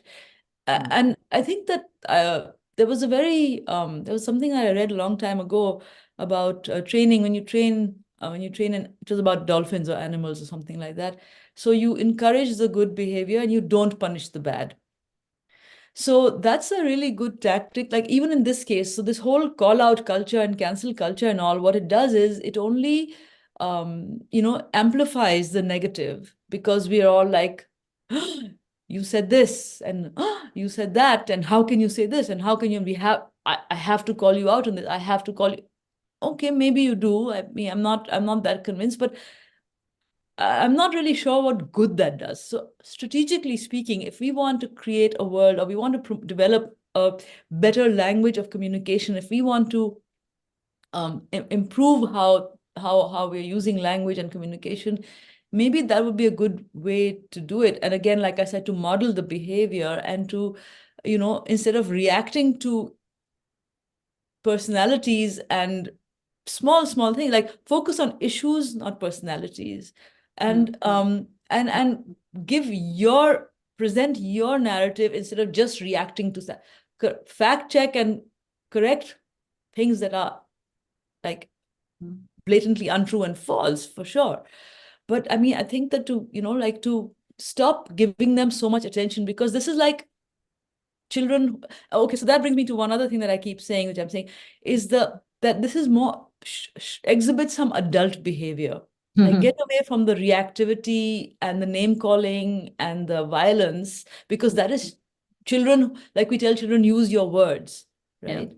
So like, I'd like to tell everybody who's out there, to use your words, but use them judiciously and strategically. Don't just spill out the first thing that comes in your head. Process it. So I don't know if that answered your question, but enough. Thank you so much, Zarmine. Me? All right. So any last words before we end the session? And we'll go with you, Zarmine. Just thank you. And thank you for what you do, because you bring so many interesting topics that are related to literature and language, and so different from many of the literary festivals that one goes to. And I've always enjoyed the conversations at the Ananke Women's Literature Festival. So I would just say, I'm looking forward to seeing more of the recordings later, as time allows. And I hope that people will join the Sapan session tomorrow and the Joy of Urdu session On also. Sunday, Nini. Sunday. That's on Sunday. But you have on the Women's Literature Festival, you have Oh yes, that one. Yeah, at Ananke. Yeah. Sorry, yes. There's a So at lot going. Ananke, you have something tomorrow, and there's Yeah. something for Joy of Urdu tomorrow as well. So I hope people join us for that. And thanks once again for giving us this opportunity to share our thoughts. Thank you so much, Zarmine. Any last words, Beena? No, I'll echo what Zarmina said. This is my first time at the Ananke Festival, and I'm so thankful to Eksa Kapoor of Ishi for connecting, or rather reconnecting us, because, when she reconnected us, we realized that we had actually worked together in the news. And so that's really lovely. And I love how these connections are happening across borders, across regions, across the world. And I think that like I said at the beginning, not realizing that we were being recorded, what I said at the beginning about when I popped into the session yesterday, thinking that mine was yesterday. But I'm really glad I did, because I found that session with young women writers so moving and inspiring. And when we talked, Sabine, when we initially talked, I was really struck, like Zarmine mentioned, with the work you're doing, with bringing in these, and that's something that we're all trying to do, is to go beyond the binaries and the stereotypes, and to focus, to bring the nuance out, to to get into the gray areas and stuff. And again, that goes back to what I said about going beyond the binaries and the stereotypes. And I think something like this, what you're doing, hopefully it will take on a life of its own, in the sense that the sessions are recorded and they're there. And I hope that people will write about it, because I'm a big believer in the written word, because, videos, the sessions, it's like there, but it's like for me, when I'm because I'm a real kira about researching, and I like to be able to scan through text to get to the crux of what was said and all that. And I know it's a different world right now, but I think that that's still an important thing too. So it shouldn't be either or. So I hope that people who participate or who watch and listen will share their thoughts about it, and not just, oh, it was great, but like, why was it good, and what they took away from it. So that's very valuable. So thank you. Thank you so much, Beena, Zarmine, for that. And the session you're talking about is the Abdus Salam panel. It was a Reverie Publishers panel. I missed most of that. Was the other one about the young women. Was that the Abdus Salam panel? Yes, it was. Yes, it was. With Safina Danish Elahi there. So if Safina was there. No, it was with, anyway, it doesn't matter. I attended a bit of both, and I found them both good. Yeah. Great. Thank you so much for your time and insight. This was a lovely conversation. Thank you so much. Thank you. Up next, we have another amazing session titled The Historicity of Erasure with Anam Zakaria, Eni Zedi, and Sasha Akhtar. So stay tuned. And we are still live.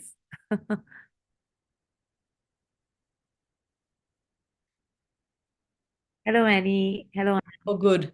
Good, because I wanted to say hello to Annie and Anam. Hi. Hi, Tina. Hi, how are you guys? I like two AZs. I didn't realize that. I just thought Annie, Anam, but yeah. Annie, किधर हो? मैं फिलहाल UK में हूँ. I'm doing a PhD. You I'm in my final year are? of PhD now.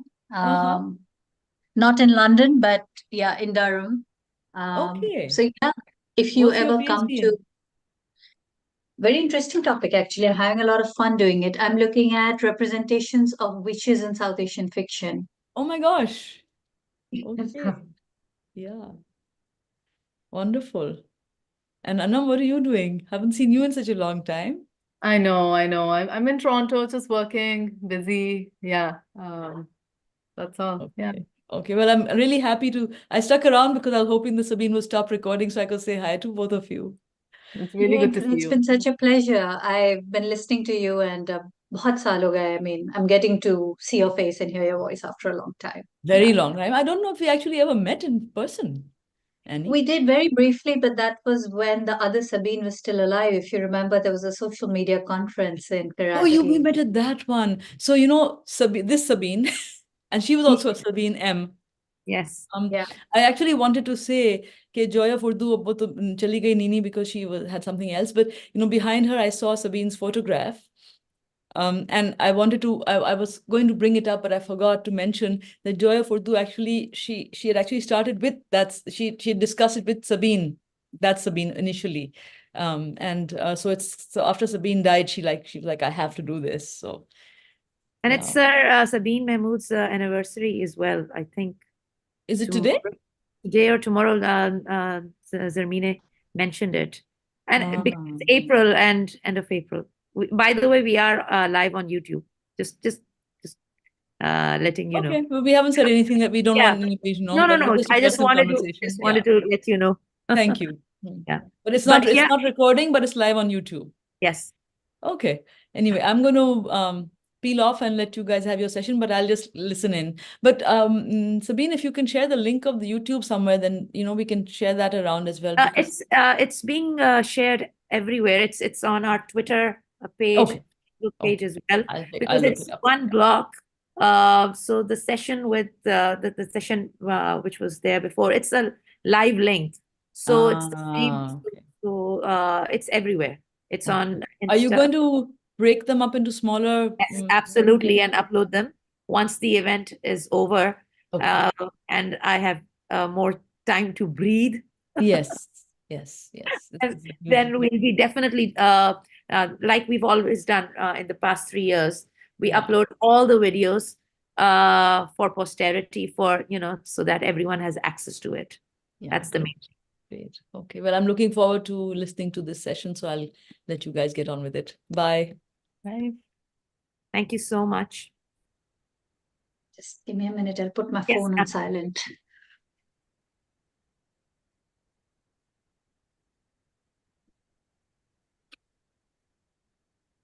Hi, Sasha. Nice to meet you.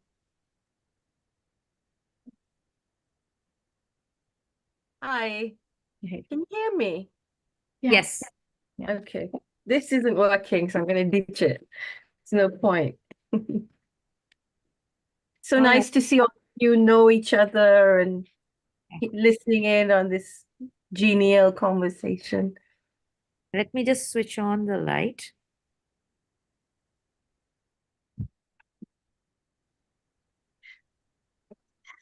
Sorry, Sasha, I sort of didn't say hello to you because I was just catching up with the two that I know. So hello, I didn't mean to be rude. No, of course not. This is what happens at Ananke. I'm just privileged to be here. I know who you all are, so it's just an honor to sort of say hello in this way. We make it a point to keep it this way so that, there's an opportunity to network and engage. It's always nice, to reconnect and also make new friends. Yeah. Yes, definitely. That's a very good way of doing it.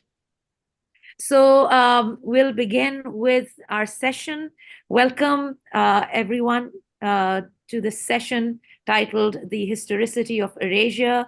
I'm absolutely thrilled to welcome Annie Zaidi, Anam Zakaria, and Sasha Akhtar, who will share their thoughts about this topic. And I'd like to begin with all three of you telling us and the audience a little bit about yourself. So, Annie. if you can go first. Okay. Thank you, Sabine. Thank you for having me here. About myself, I'm a writer, principally a writer. I have worked as a journalist in the past for many years, but for the last decade or so, I've been more of a creative writer than a journalist. I still write a bit of nonfiction, but I write across all other genres too. I write fiction, I write drama. I'm trying to write everything I can get away with, basically. And I'm currently doing a PhD. Thank you so much, Anna.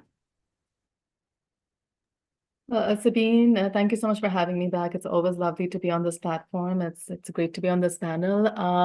I work with oral histories. So I worked on the partition, I worked in Kashmir, and my more recent work is on 1971 and the birth of Bangladesh and the War of Liberation.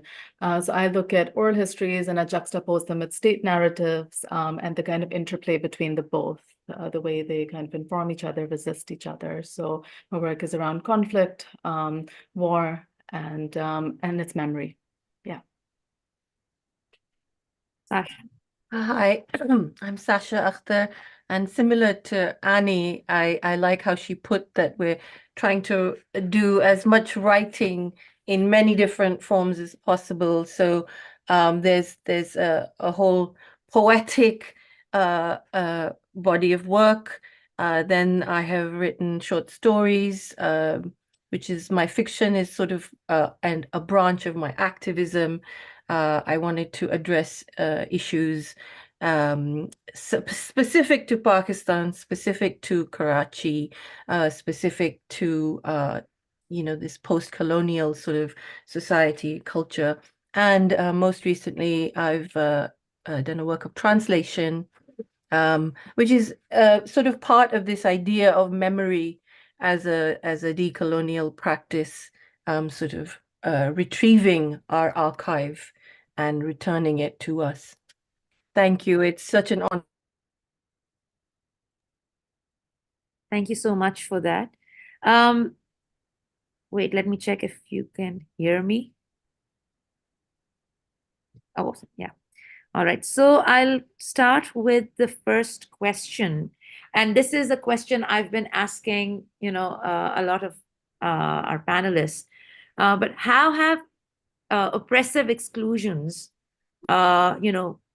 being othered through language, through expression, built or created pathways to dislocation and alienation and, dehumanization? Who would like to go first? Or should I just... Sasha, why don't you go first? I put you in a spot. You're on mute. Sorry, I really didn't think I was going first because I was going. I order was last time. Just do it in the order. Yeah. I usually do it alphabetically, so we'll go with Annie then. Please. Okay, alphabetically, Anam should go first, but I'll go if you. Since I you realize called that my now. name first. Right. Okay. I was actually going to talk about language and my relationship with Urdu, but I've been listening to the previous two panels, and people have already said a lot, and I think that made me also think about what I wanted to say. That is perhaps more relevant to a political view of erasure, because this is not just about memory; it's about erasure. I mean, memory can be personal and it can be positive, and the retrieval or even forgetting can be a positive act, but erasure is not a positive act. So I've been thinking about this and what it means really. What does language mean? What does power mean? I grew up in India and I've spent all my life in India except for the last 2 years, really. And Urdu in India, I mean, Sasha said this in the last panel, that every time someone says that something is dead or dying, one should go and retrieve it.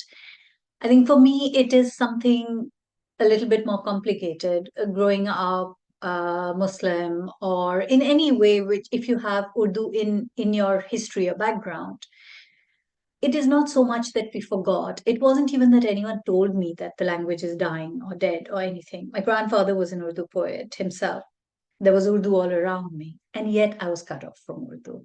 And class had something to do with it, because you aspire to the language of power, which is English, etc., obviously, but also that it was systematically cut out of our school and learning systems.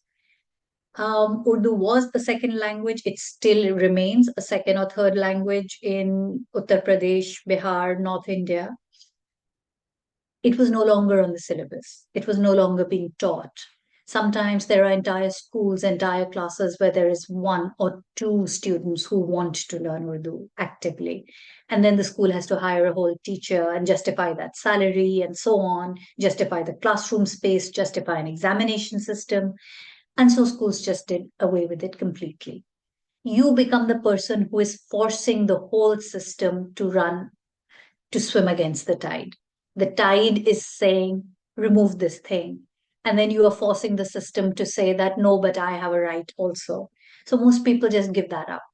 Some people still cling to it in a personal capacity. So somebody will hire an Urdu tutor at home, parents who want to teach their children. They too then are then forced into this position where they're swimming against the tide, because you're required to learn English and in Hindi in school. Sometimes you're required to learn a third language in school. Like say you're growing up in Maharashtra, a lot of official communication from the state comes in Marathi. If you grow up in Bengal, the official communication comes in Bengali. You can't not know that.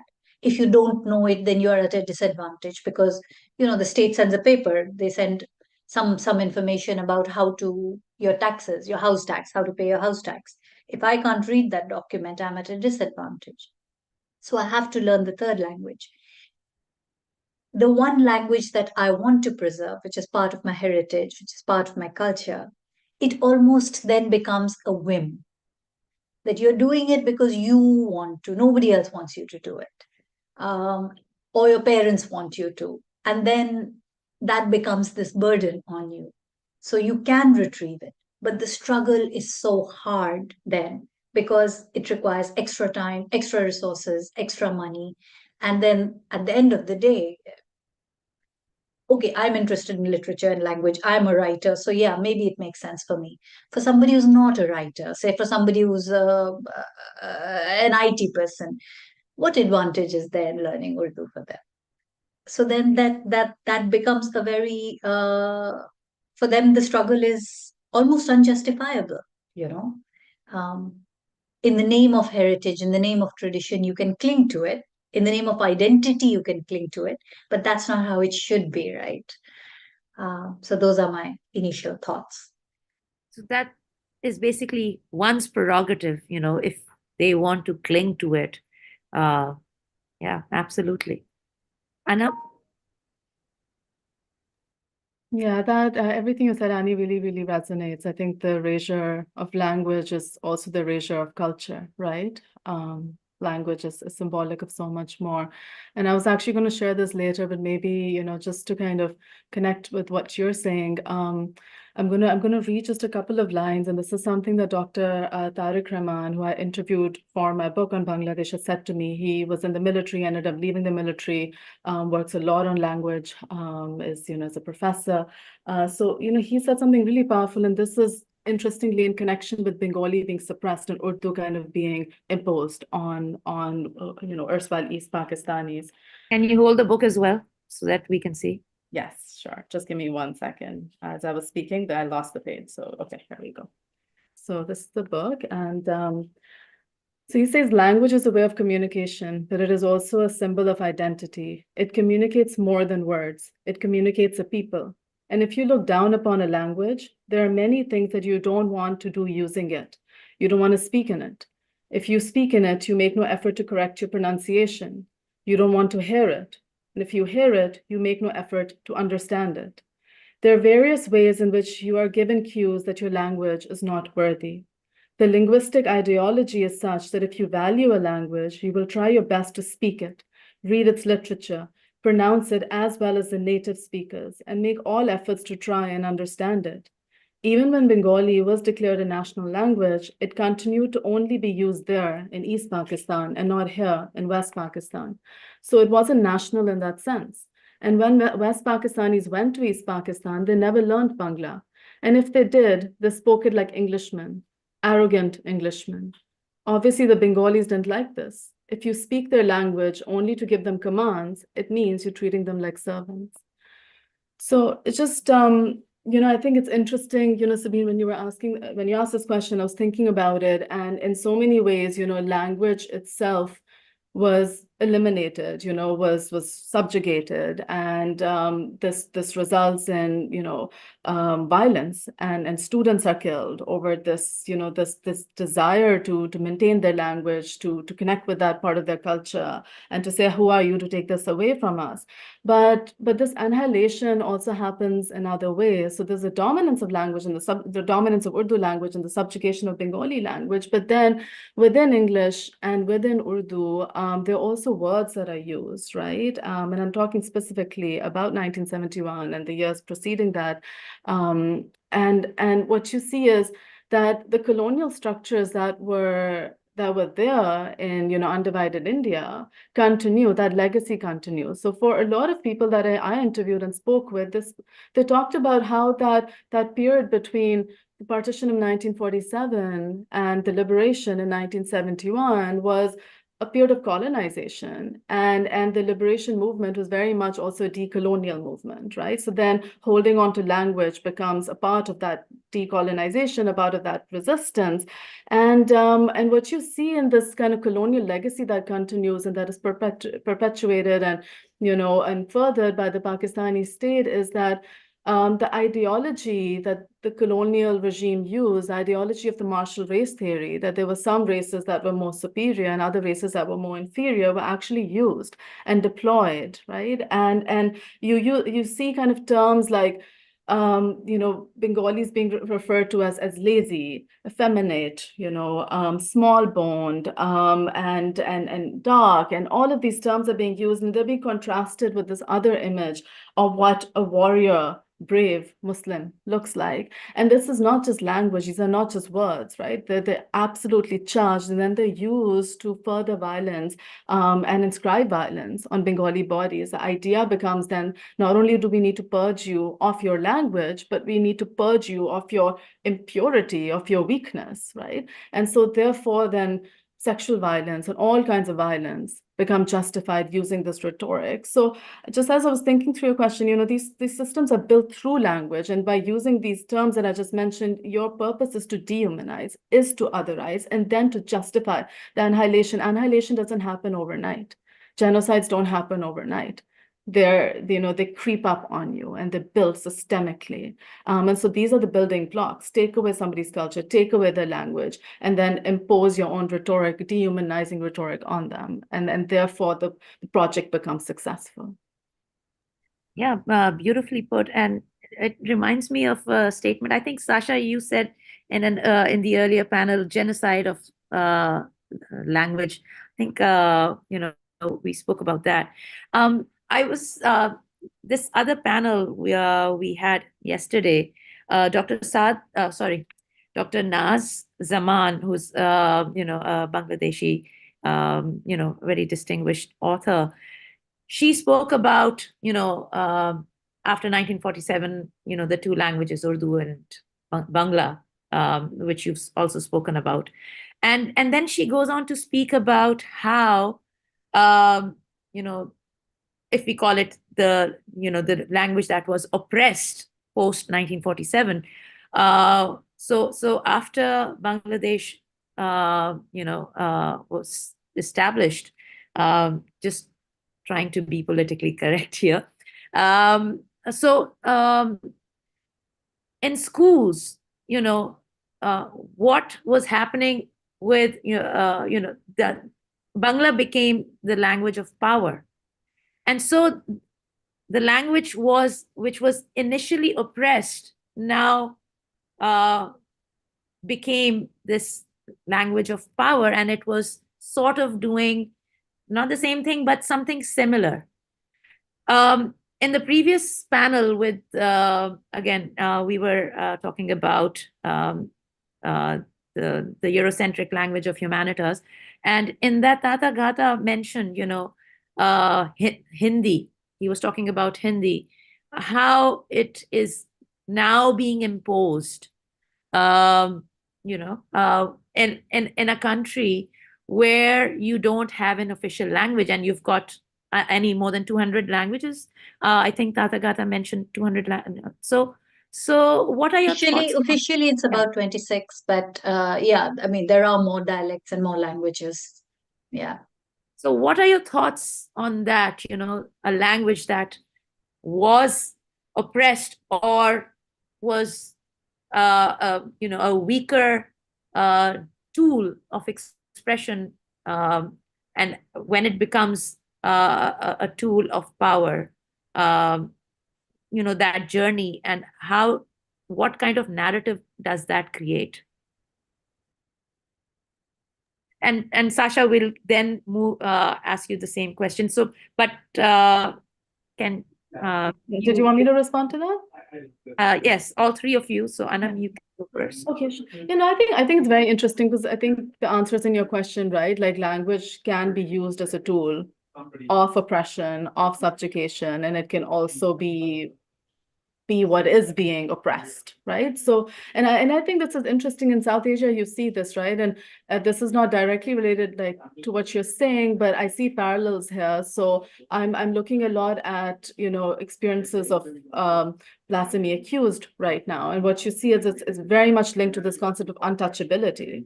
Right. And that concept of untouchability is something that a lot of Christians and Muslims and Dalits had kind of fought against and resisted. But now in Pakistan, you see the same concept of untouchability kind of being imposed. So you do see that, right? Which was something that has been victimized can also be used to perpetrate violence. And it is about, where power is held.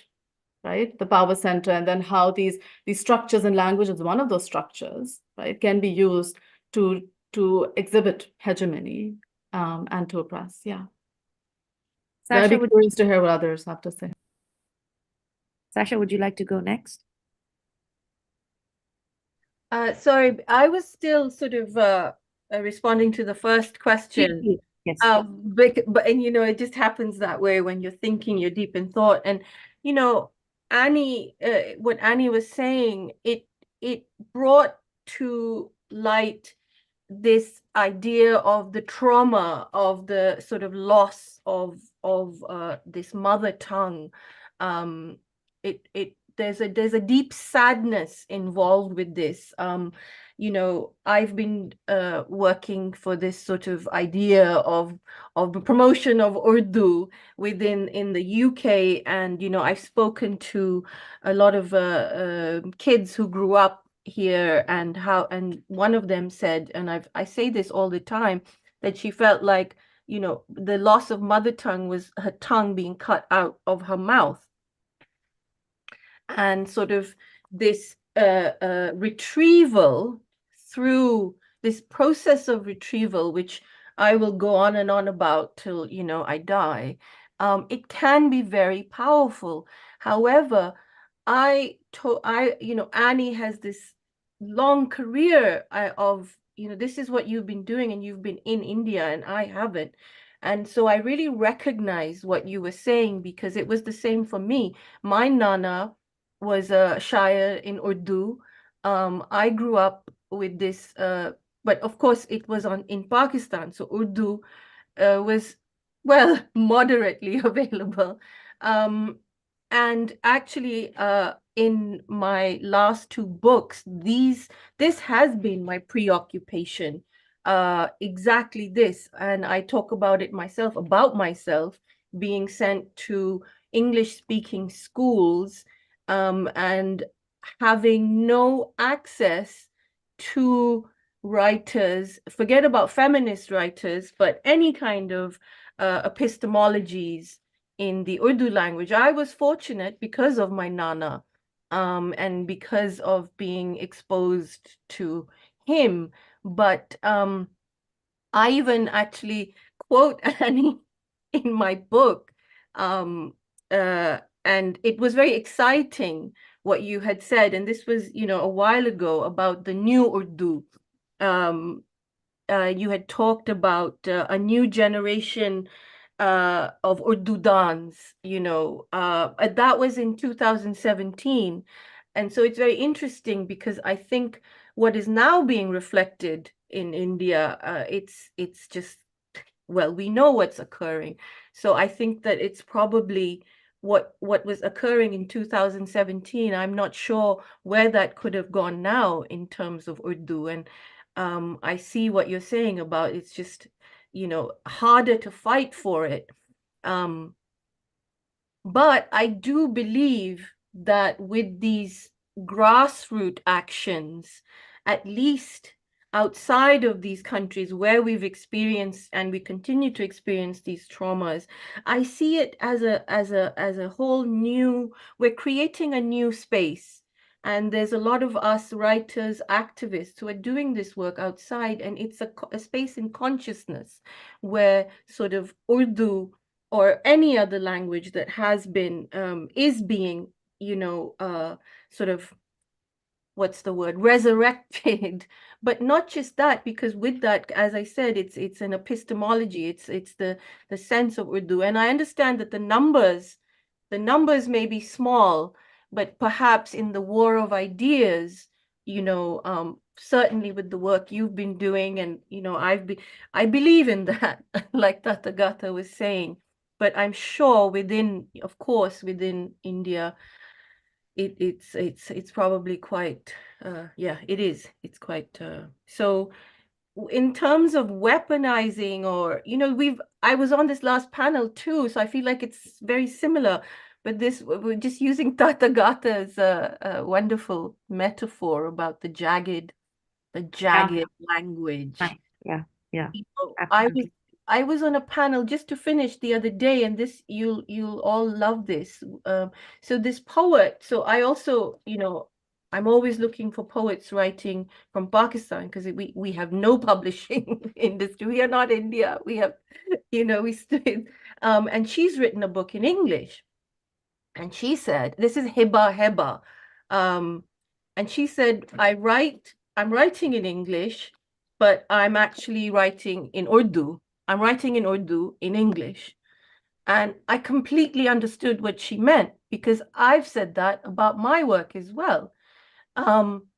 So there's so many mutations and variations that can occur when we expose ourselves to these epistemologies, to the culture through this language, even if we have to do it via translation. Or we do it orally, we just listen to the languages. So yes, I think, yes. So that jagged weapon can be on many different levels, created of many different layers of ideas. Absolutely. Annie, would you like to add to that? Yeah.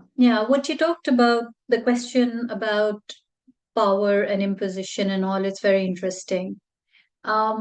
So in India, there are multiple problems, right? Because we are such a large and diverse country, and each state has its own language, and Pakistan also does, and I'm sure other countries also do. There are many dialects, etc.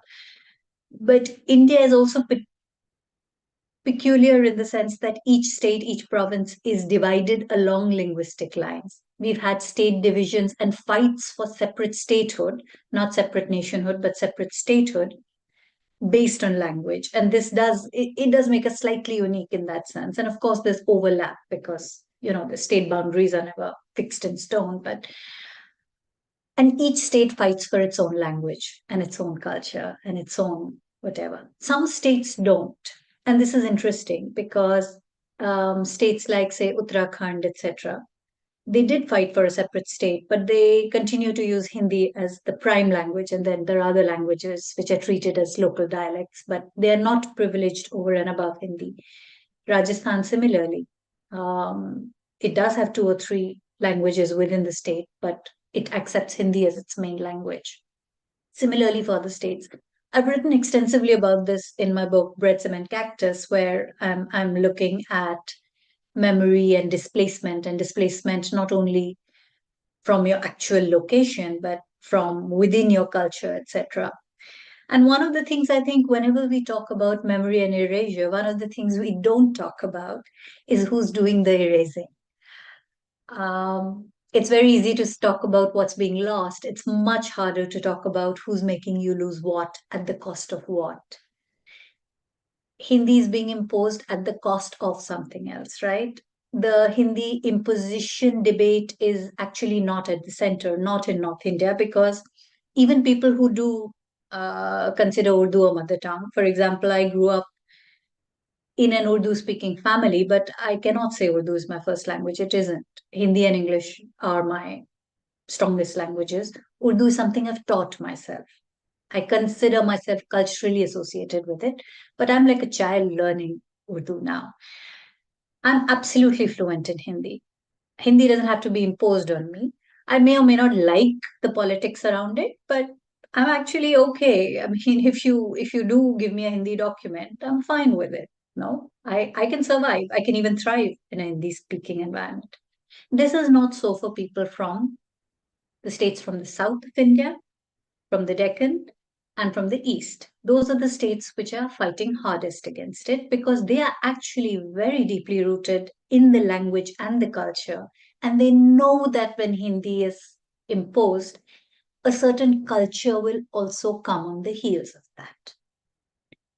You see these patterns. I'm going to divert a little bit now from language and go towards culture because, you know, language expresses culture. In India, there's the other big problem now about vegetarian imposing also. India is not a predominantly vegetarian country. 70%, somewhere between 70 to 80% of the country does eat meat. But the discourse that thrives is not that we are vegetarian, but that we should be vegetarian. And if we are not, we should be apologetic about it. And we should hide all signs of meat being in the public sphere. This coincides with this discourse thrives in states that are Hindi speaking. How and why does that happen? This is something to think about, right? Because there are certain ideas that are embedded. It's also very interesting that Sanskrit also is imposed. Nobody speaks Sanskrit. Maybe 1% of the country speaks Sanskrit. But Sanskrit is taught in all schools in North India. And sometimes it is imposed as a second and third language. I studied it up to the fifth standard and or the eighth standard. And I barely passed, but I passed, you know. The interesting thing is that these ideas actually don't come from Sanskrit necessarily either. The ideas that are embedded in Sanskrit are also erased. But there is a problem there because there's this contesting, you know, which ideas are allowed into the current discourse, which are not. And along with all of this happening, there's a false idea that of this Hindi-Urdu divide, when actually the divide isn't really between Hindi and Urdu. It's a divide between certain ideas which are anti-freedom, anti-individual rights, anti-human rights, and those that are not, that are just about freedom and intermingling and changing up ideas, modern ideas, etc. So I think some of that gets erased in the language debate. Under the guise of language imposition, certain ideas are imposed, which are actually not rooted in any language in particular. They're rooted in certain ideologies. That's what I wanted to say. Thank you so much, Annie, for that. That is so much food for thought. I'll quickly move on to the question about representation and what would you consider the modalities of representation of our past, our memories. Is representation also politicized in context of the hegemonic structures as well as gender stereotype? Who would like to go first? I go first.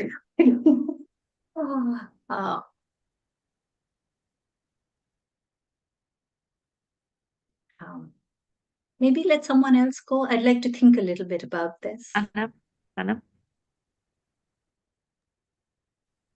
Sure, I'm still thinking about everything Annie said. It resonates so much. But yes, is representation political? I think very much so. It's always a political act. Who is doing the representing? Who gets represented? What part of the story gets represented, right? So in my work, I look at textbooks. What makes it to textbooks? What narratives make it? Which narratives are erased? How are new narratives produced, right? I look at museums, and I'm always very interested and intrigued by what is made absent and what is present, what part of the story is being told. And it becomes very clear that at least in the public sphere, what is permitted also determines what cannot be permitted. And by that, what I mean is that certain trauma, certain violence, certain communities' histories are appropriated, not from a lens of justice, but from a lens of instrumentalizing them and weaponizing them to justify state actions, perhaps against another community, right?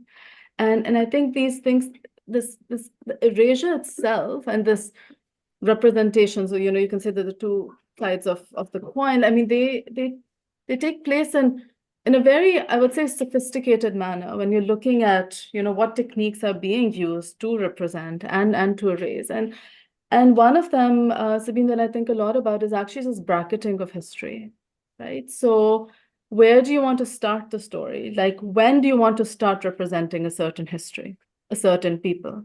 And when do you want to stop?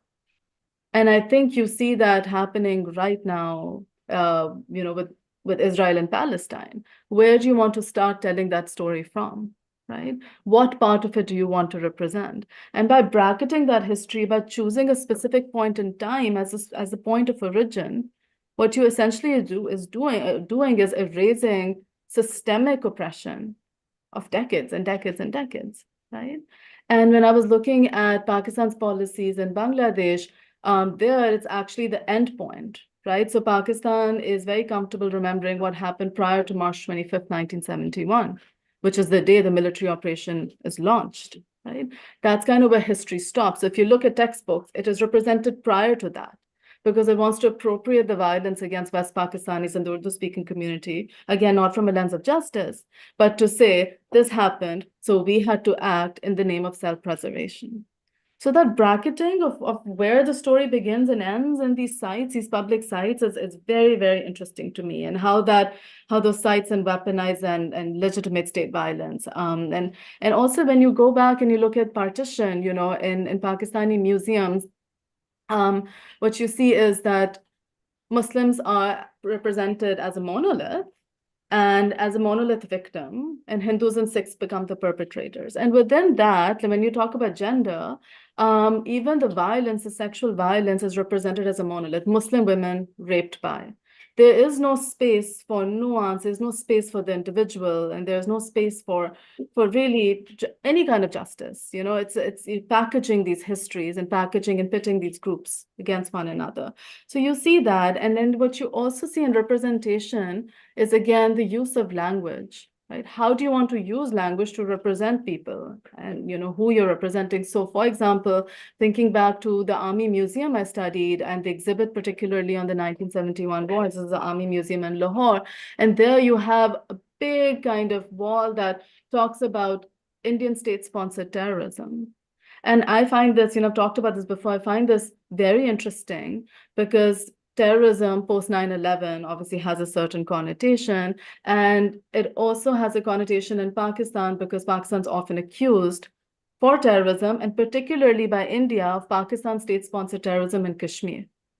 So then how do you appropriate that term and now use it for your national project? And what happens on both ends is that, whether it's Bengalis you're talking about, or Kashmiris, or for that matter, Palestinians you're talking about, right? You are depoliticizing and dehumanizing by saying, well, all of this was terrorism, and it was fueled and instigated and supported and, anchored by our enemy state.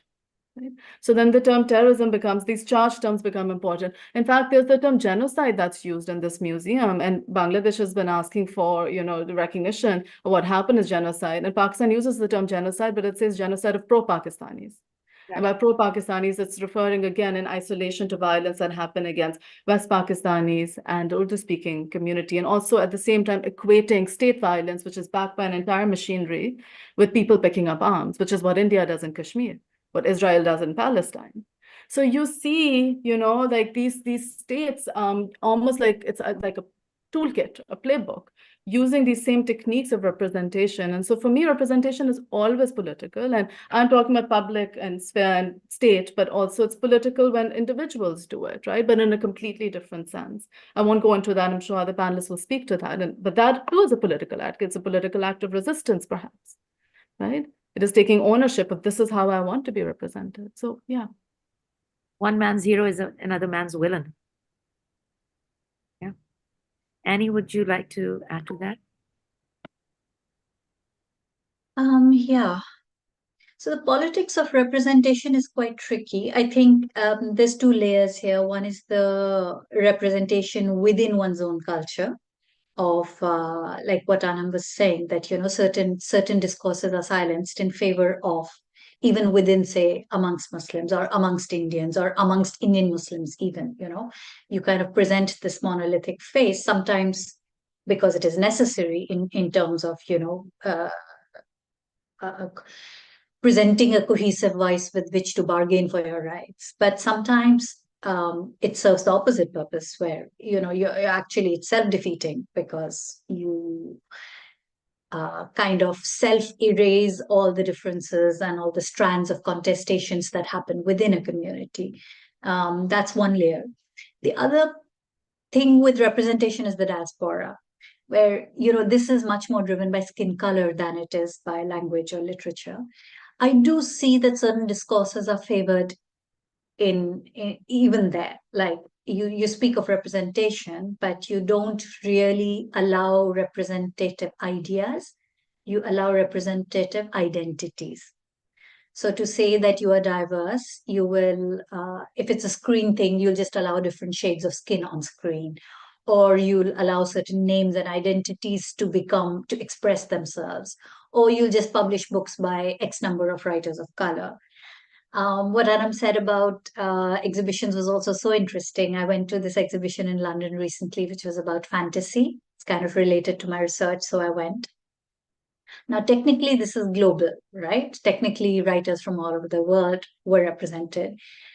It was at the British Library. I found it so funny. There was one representation from South Asia.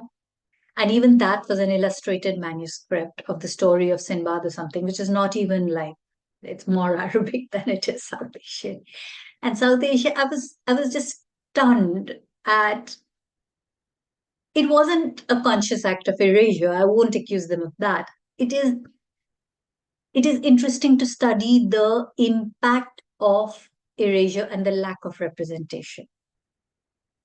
Even if you just take a single book like Tilisme Hoshruba, which is many, many, many volumes, it predates so much science fiction and fantasy in the Western world. We have a deeper, longer, richer, wider, bigger tradition of fantasy in South Asia than almost anything that's been published in the English language in the last 200, 300 years. And it is so forgotten. We have forgotten it. I had not heard of the Tilisme Hoshruba until someone in India started performing it again. The Dastan Goi collective started performing certain tales. And then Musharraf Farooqi from Pakistan translated the book. And then it was like, oh, wow, this is also a part of our culture. Nobody teaches it. Nobody talks about it. We've completely forgotten. And ideas that are embedded in that kind of literature, Urdu or Farsi or whatever our mixed traditions are, it's not just one kind of literature. There's so much fun in it. You look at, there are 100 PhDs waiting to happen in that one collection of the Tilisme Hoshruba, but it's ignored and nobody talks about it. And so all the ideas that are there are also forgotten. Who we are is also forgotten. We are also this. We also had imaginations that did that. And because we don't know, they don't know. And now that the texts are available in translation, it's still not talked about. it's still completely forgotten, as if, oh yeah, somebody sitting somewhere did translate it, but but let's talk about Neil Gaiman some more. And I love Neil Gaiman, but you know, I I think that there is a problem there. About there's also a kind of erasure that happens through a studious ignoring of something. Absolutely, absolutely. Sasha, would you like to add to that? Oh my days, between Anam and Annie, but there's a few things. One, I will absolutely accuse everyone in the, publishing it. Let's just keep it, okay, I'll keep it contained to, let's say, UK, of erasure, full on erasure. And this has been going on for since the onset of publishing and, the colonial legacies, because naturally in the sort of uh, uh, uh, creating of the narrative that you want to put forward, and the white supremacist narrative of we are the English, we are the supreme speakers of English. It is the way we speak with our English that is the dominant paradigm, and that is the English you must all learn. Absolutely. And then that legacy can equally be applied. So one of my great research that keeps me occupied is digging up female writers, who have been I mean, the history of erasure is also, we can apply it to gender, to how many female writers people have actually had access to or known about, just not just well, Hijab Imtiaz, bringing her back from the dead, was sort of my activism in that aspect. Matlab ke I grew up in Pakistan. मुझे तो किसी ने नहीं बताया हिजाब इम्तियाज के बारे में. मतलब even within that, the erasure of the female, so okay, fine, Mir Taqi Mir ya Allama Iqbal, unka bhi, the dominance of the male, that's a whole other thing, right? So and that's just in one spectrum. But then you look at the African writers, you look at the even white female writers, although they have, but it's not even with the white female writers. So the female is still, this is a tradition of erasure when you're creating the narrative, that the white male author. So matlab ke Neil Gaiman has all the credentials, right?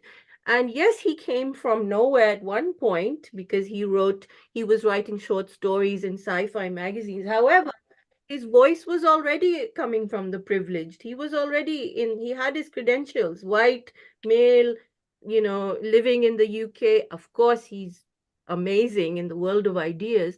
But matlab ke किसी और का वो चू नहीं निकल आई कि Neil Gaiman is the dominant paradigm, but that's the way they want it. They want the dominant paradigm. However, Annie referred to Musharraf, he's very active in this idea of, so within decolonization in literary spheres of forms of storytelling. So wo qasida ko wo, like for example, just taking the qasida, that is a form of storytelling that perhaps in the dominant paradigm is not, because I teach creative writing, and the when you see what they want me to teach, matlab, it's still Hemingway, this, that, and I'm just like, this is boring. Within our within the sort of previously colonized, I'm just using that, of course, indigenous, there are every form of storytelling that is not the dominant paradigm, which we learn so much more from by enriching our English and our literatures with. And whether we do that in translation, so just what Annie was saying,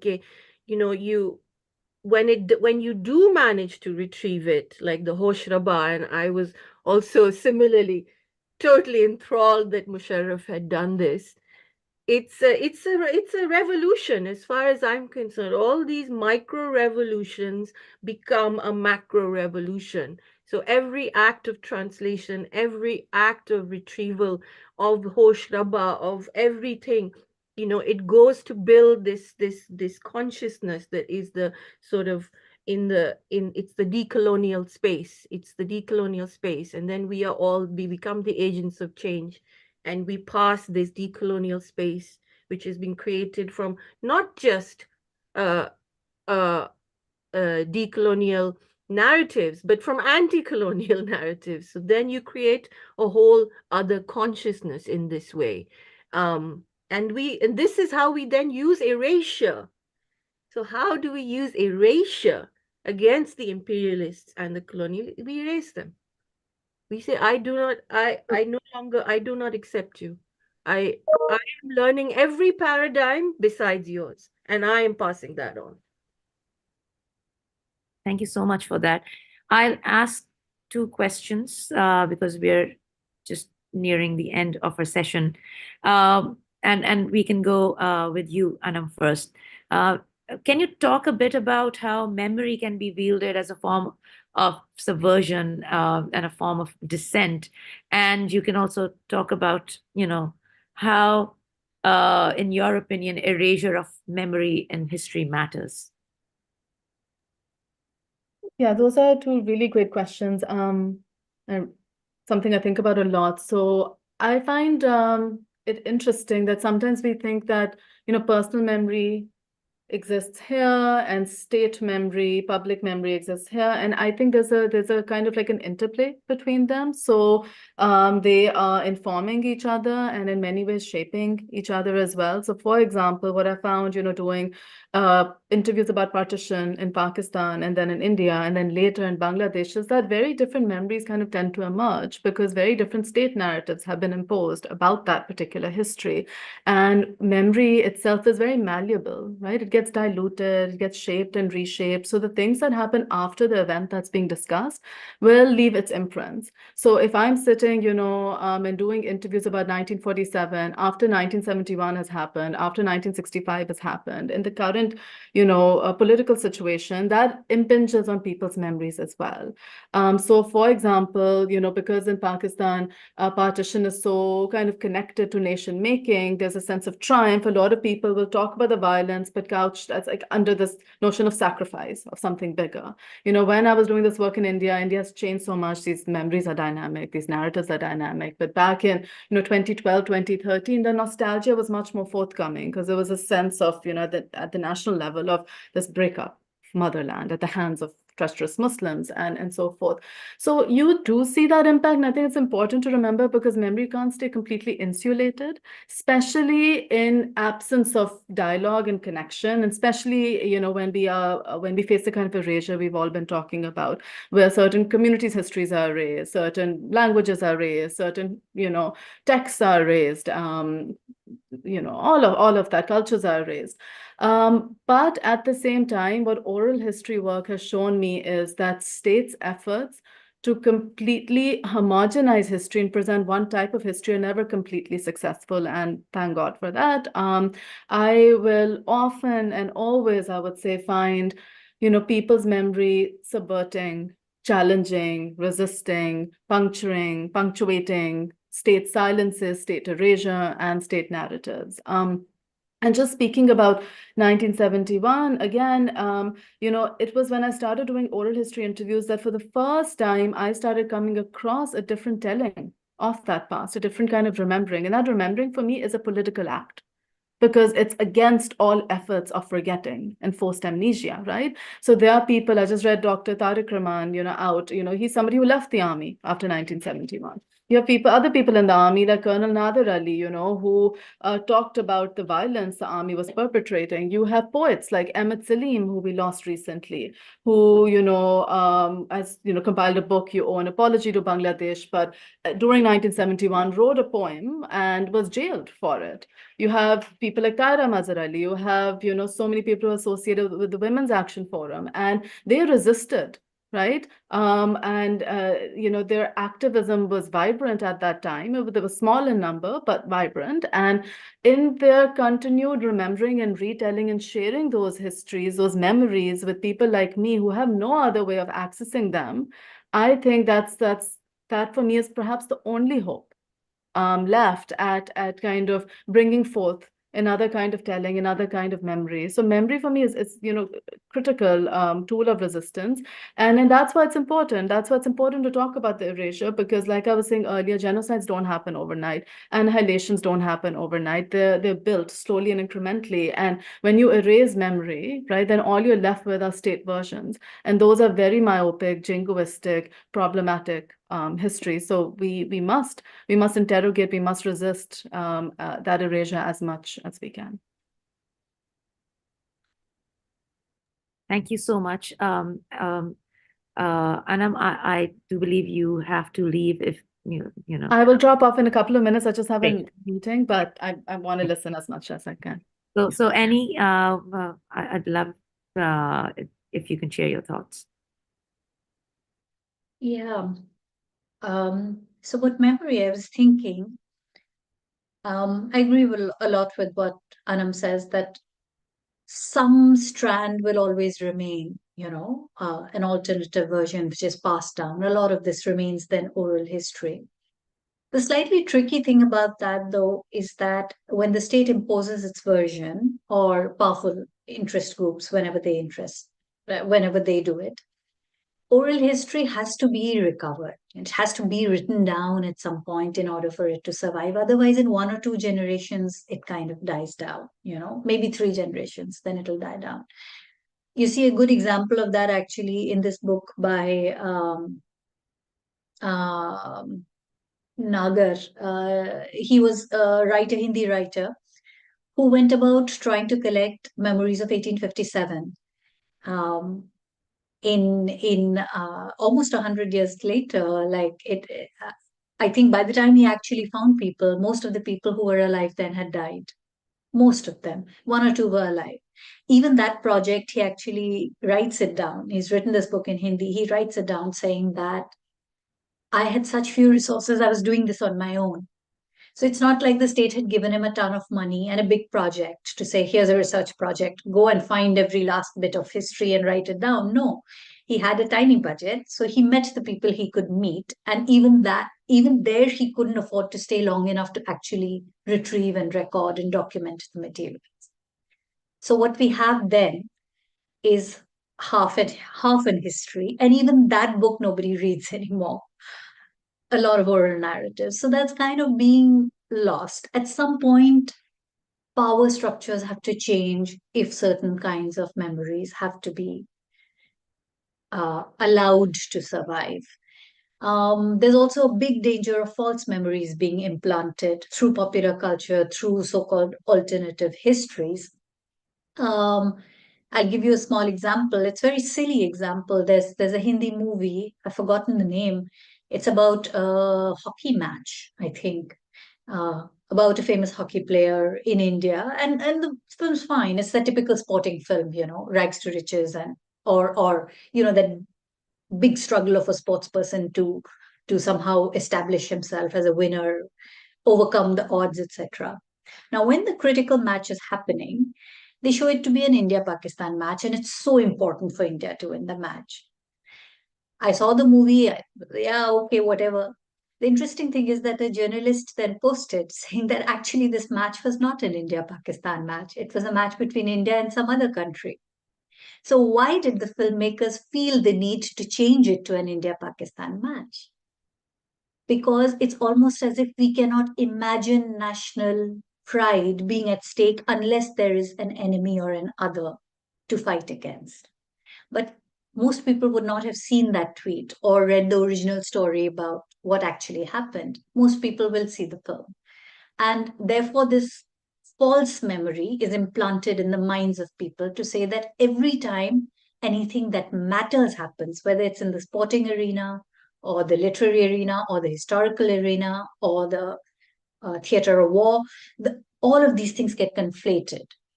And there is a big danger here. Ahistoricity and anti-historicity is very problematic for these reasons. But people actually mess with people's memories of who they are, who we are, who our heroes are, for what reason.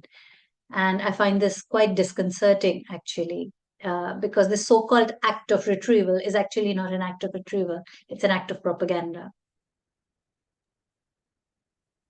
Thank you so much. Yeah, I totally agree with that because we are actually battling false memory in every level.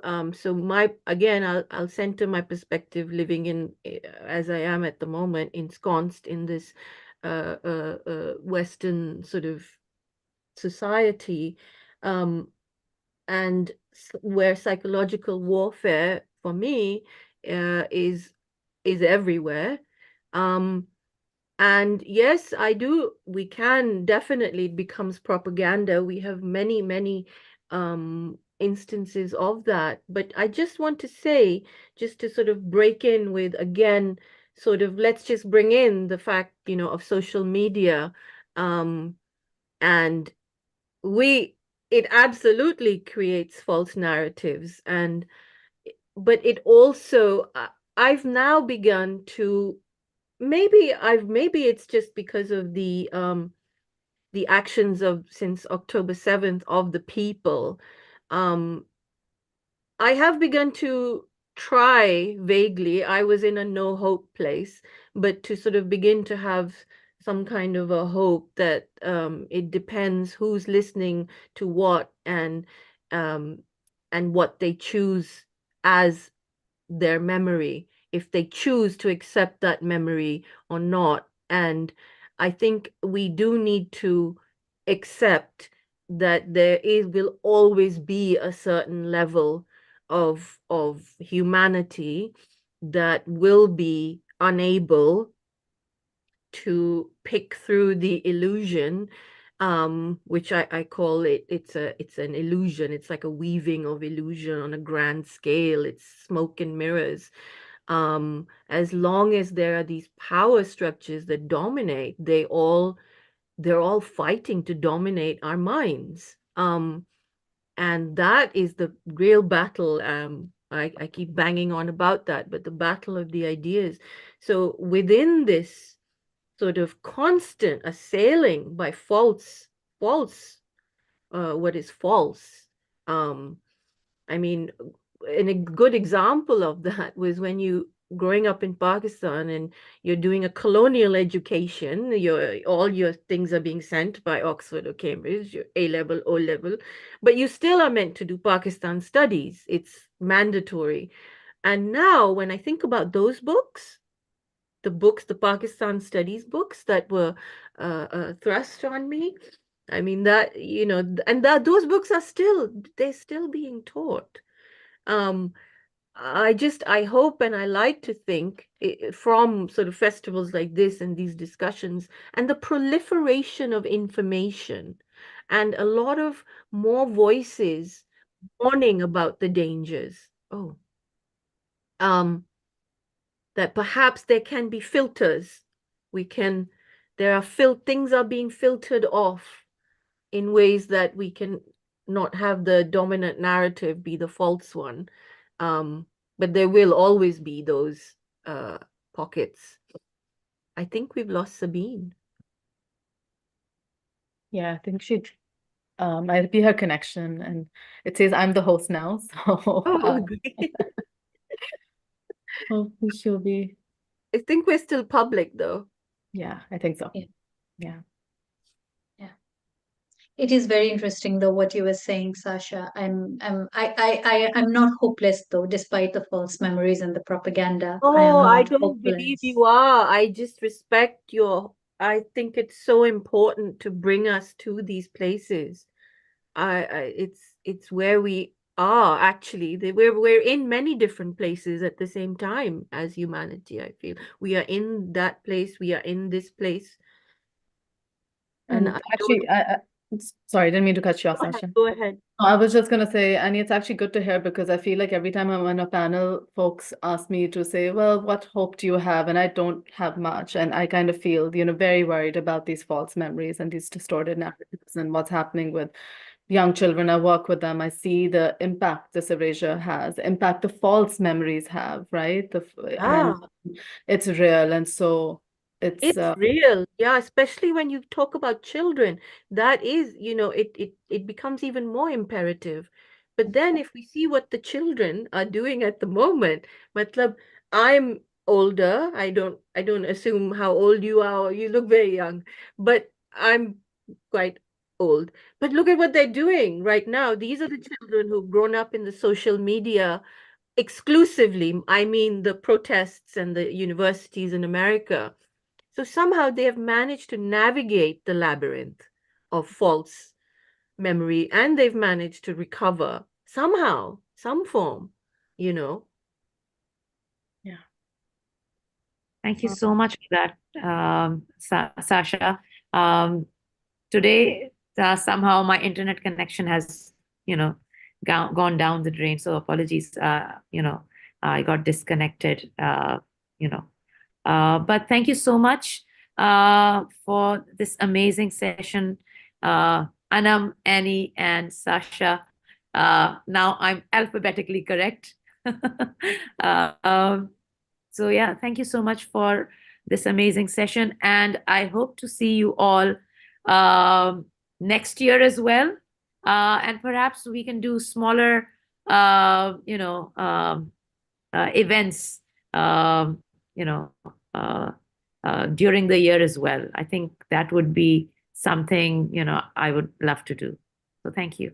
Thank you so much for having me, Sabine. Thank you.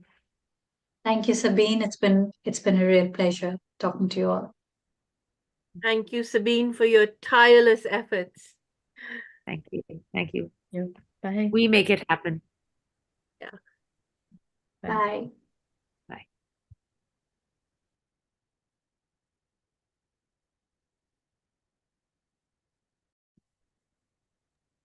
Up next, our session.